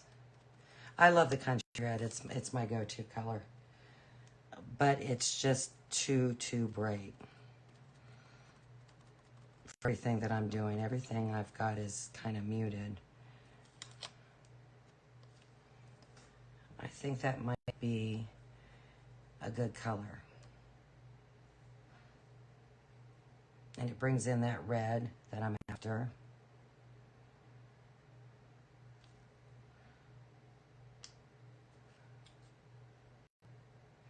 It just goes really nicely with the colors.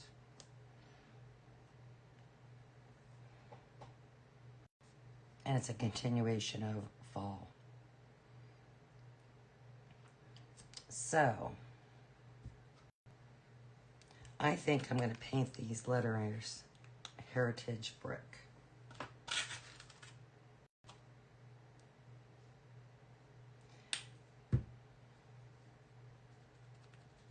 I actually think, if I'm not mistaken, this might be a retired color from Deco Art.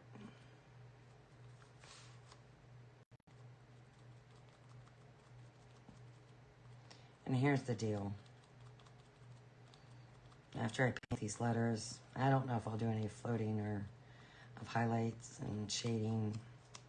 I don't know. If I don't like it, one, I can cover it back up. Two, because I have my own, good morning. Because I have a laser cutter, I can recut it.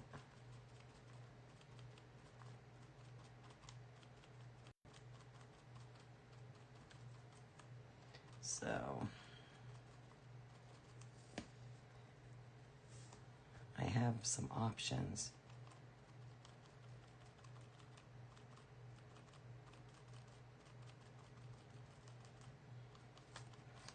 Had to stir our spaghetti sauce while we were down there. It's warming up nicely.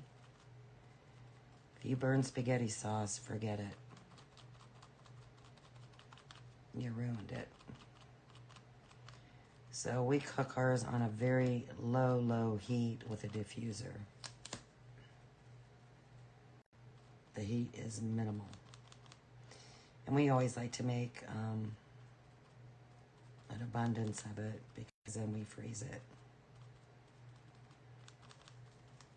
And then we've got it for next time.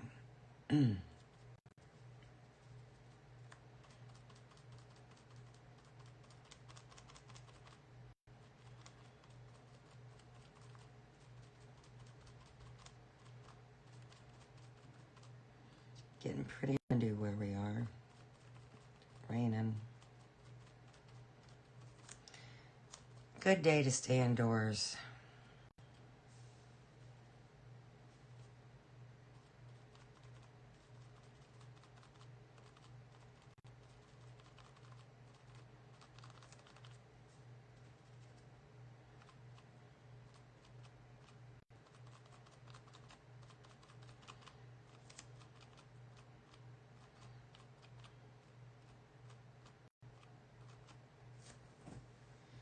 Yeah, I think that's a pretty good color.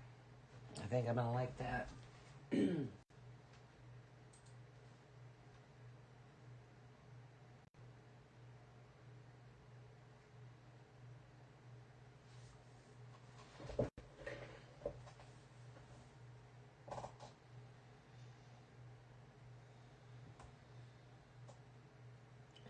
don't think so. So I don't know if I'll do any type of shading or highlight, but I would like to somehow bring in, good morning, a variety of colors to kind of mimic that leaf, but it just might make it too busy.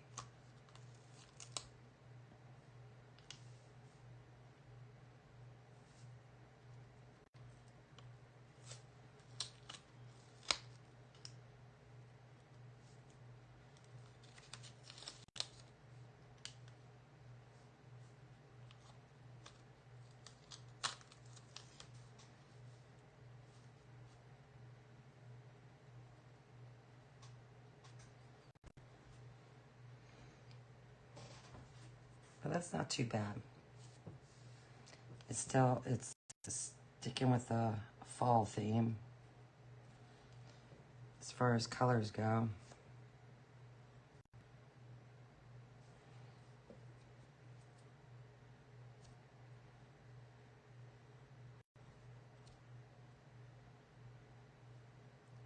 Part of me wants to kind of highlight it, but I don't know what a good highlighting color is. I know what their recommendation is, and I don't think it's, I don't, mm-mm.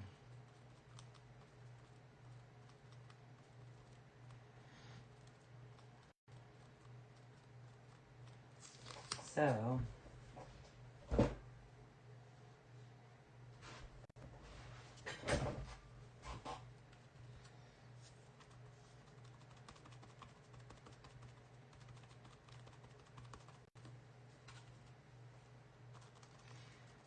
I think what I'll do, I would like a little bit darker in there.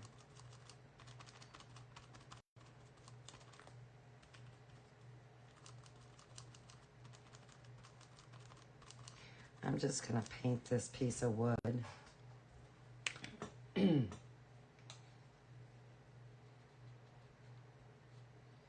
test out a few colors. Because that's just what works for me.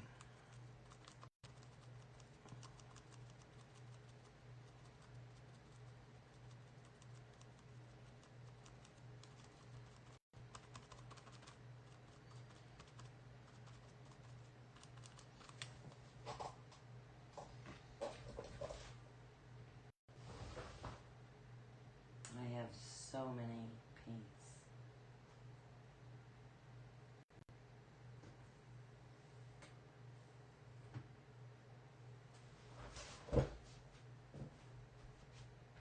A lot.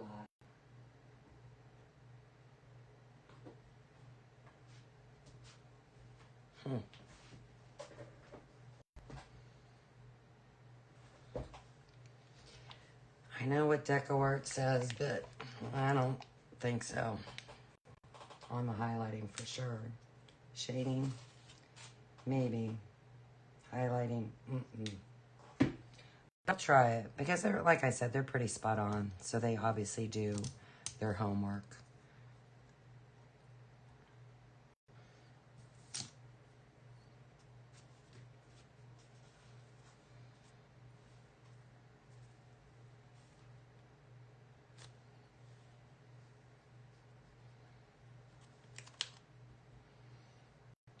So let's just see.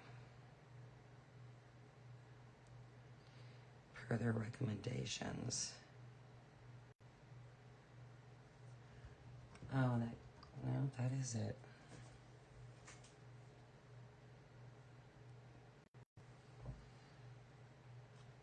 Antique maroon is a recommendation for shading, which that's not bad. It's kind of on the same lines as the black plum.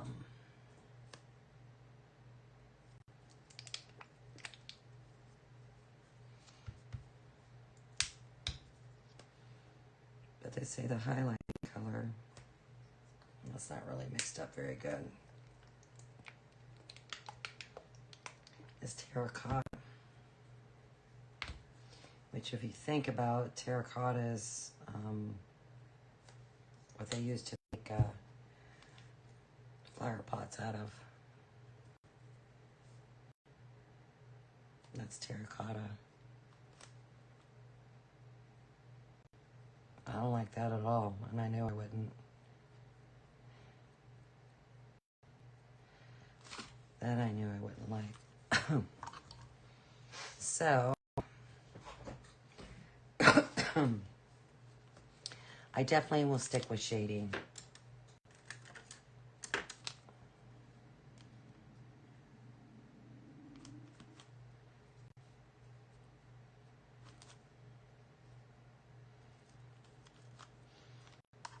I never really used antique maroon. That's really a nice color. I actually think that might be a nice replacement for the black plum on the country red.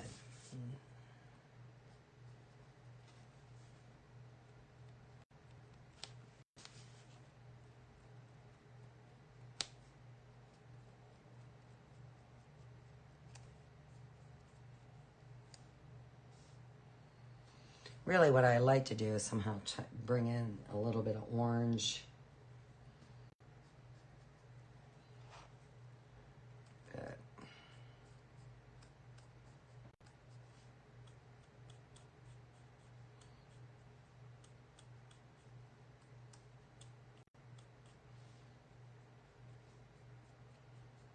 I don't know about that.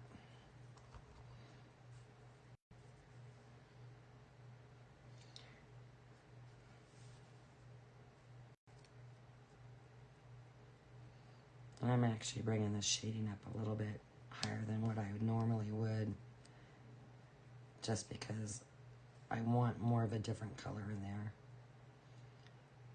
So once again, that's called Walk in the Float.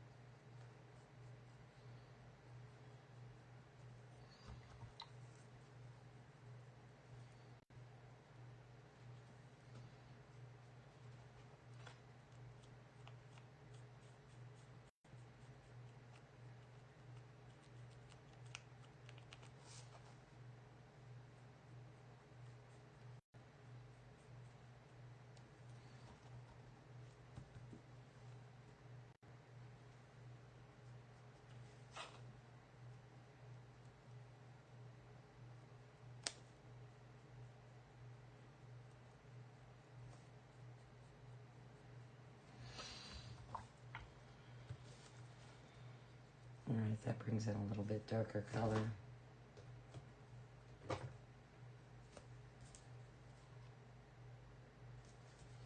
And once that fades, it's not a bad color. It's really not a bad blend. Serve it.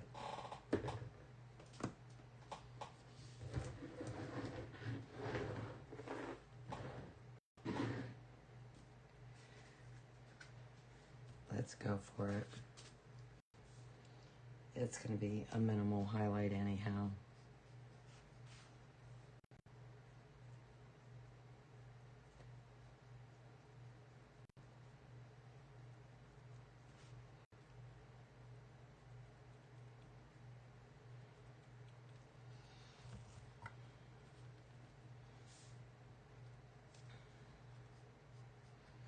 One thing about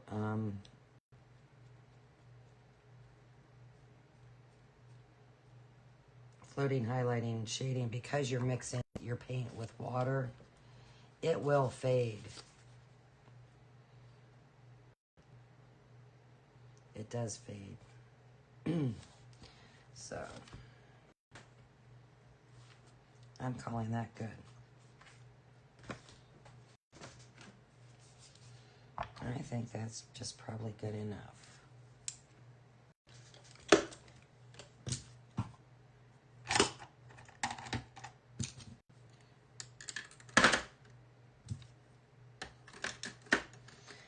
So we'll get this lettering glued on. I'll go grab my sign, put the squares in so you can see. I mean, that's very minimal.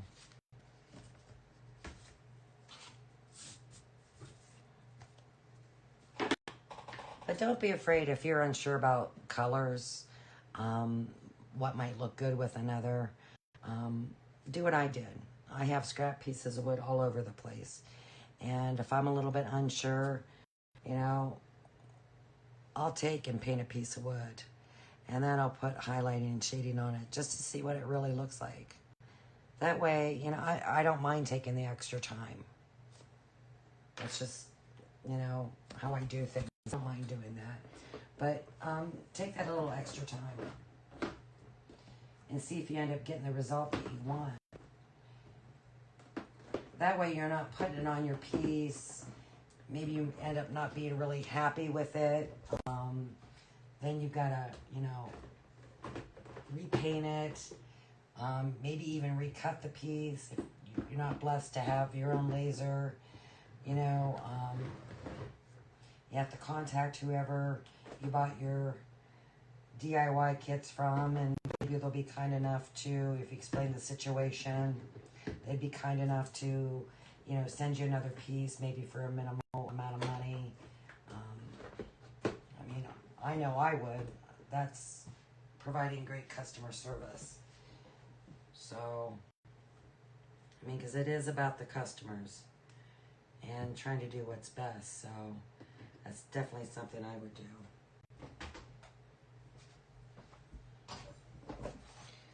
So,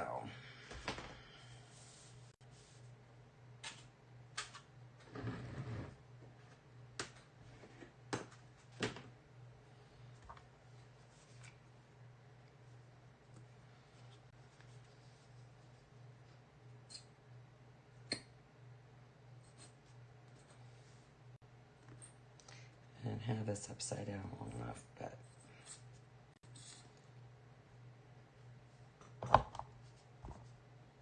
didn't put in there quick enough.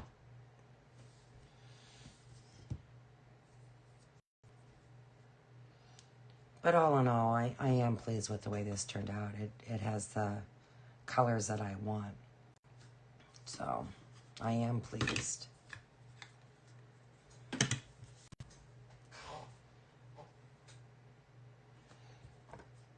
And it'll look nice in my home in the fall season.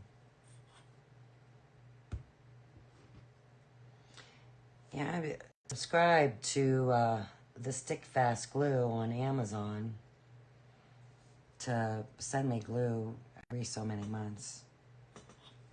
And got an alert that they're out of stock. I have a full bottle, so it doesn't really matter. But hopefully they get it in stock soon. I find it's just easier to subscribe to stuff from Amazon. Here's what's sad, though, is I was actually subscribed to these. Got these off of Amazon. They don't make them anymore. Well, I shouldn't say they don't make them anymore, but they're not available anymore. I did buy a different brand. I'm not out of these yet, so it'll be interesting to see what the other ones are like that I chose. And who knows, maybe by the time I get to those, these will actually be available again. I don't know. Sometimes it can be a hit and miss. There's nothing worse, though. I mean, finding a product that you like and then it's no longer available.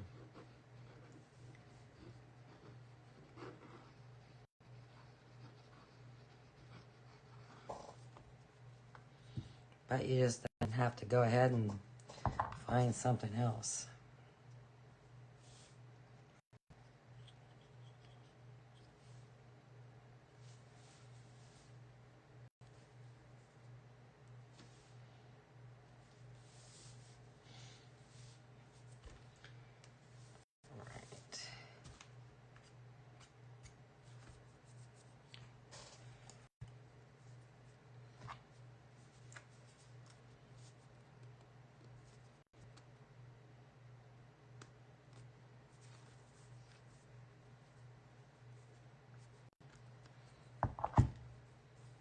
I like to use a Q-tip on smaller areas that I'm trying to glue.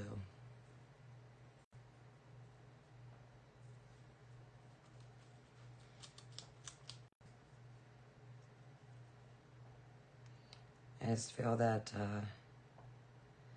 I have more control of how much glue goes on the surface and where the glue actually goes. My friend Mary uses Q-tips too.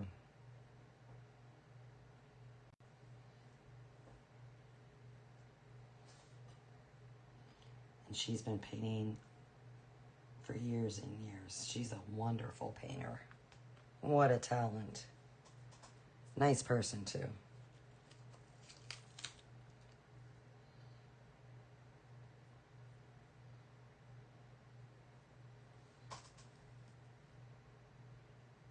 So glad to have met her. I'm blessed to have some really good friends and family.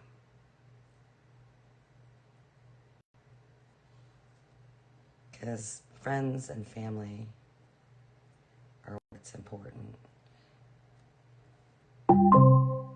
Wow, Alexa. All right, play my notification. Alexa, play my notification. One new notification from Amazon Shopping.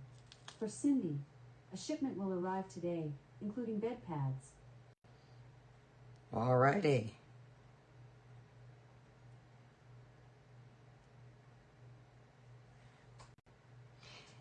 And you might think, why is Cindy using bed pads? Because they're cheaper than dog pee pads. And they do the same thing.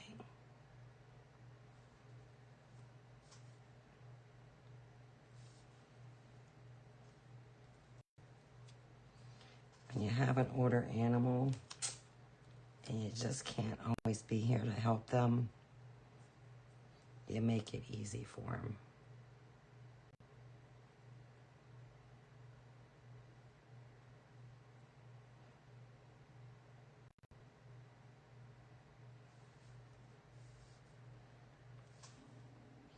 Because a pet is part of your family.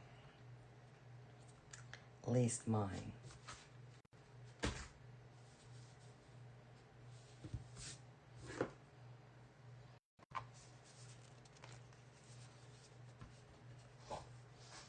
All right.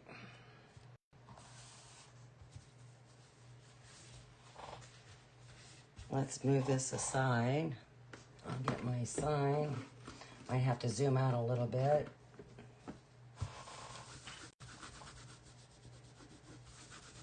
I like to clean as I go. I don't like a dirty, cluttered work area, no matter what I do. I'm even like that at work.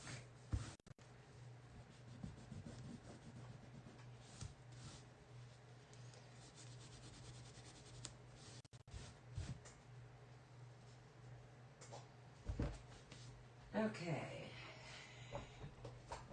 So here's the frame. As you can see, when I spoke about this earlier, about the holes in the deck, and you place these in and you can just pop them out by pushing your finger in. Here's the back. There's an easel there. It's attached. And if you were to purchase this SVG or even the wood kit, there's certain, one of my designs that I do include in assembly instructions, whether you're buying the file or whether you're buying the DIY wood kit. I just think it's important so you know how to put it together. But what's nice about this is you can determine what angle you want your sign to actually sit at. And it all has to do with where you put this up, how high you put this up on the back. So, and I explain that in my instructions. So,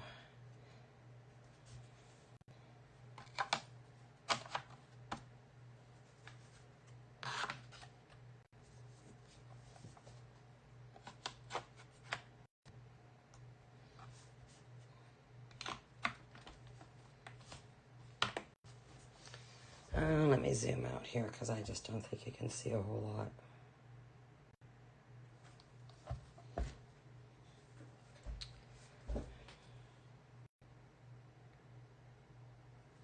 But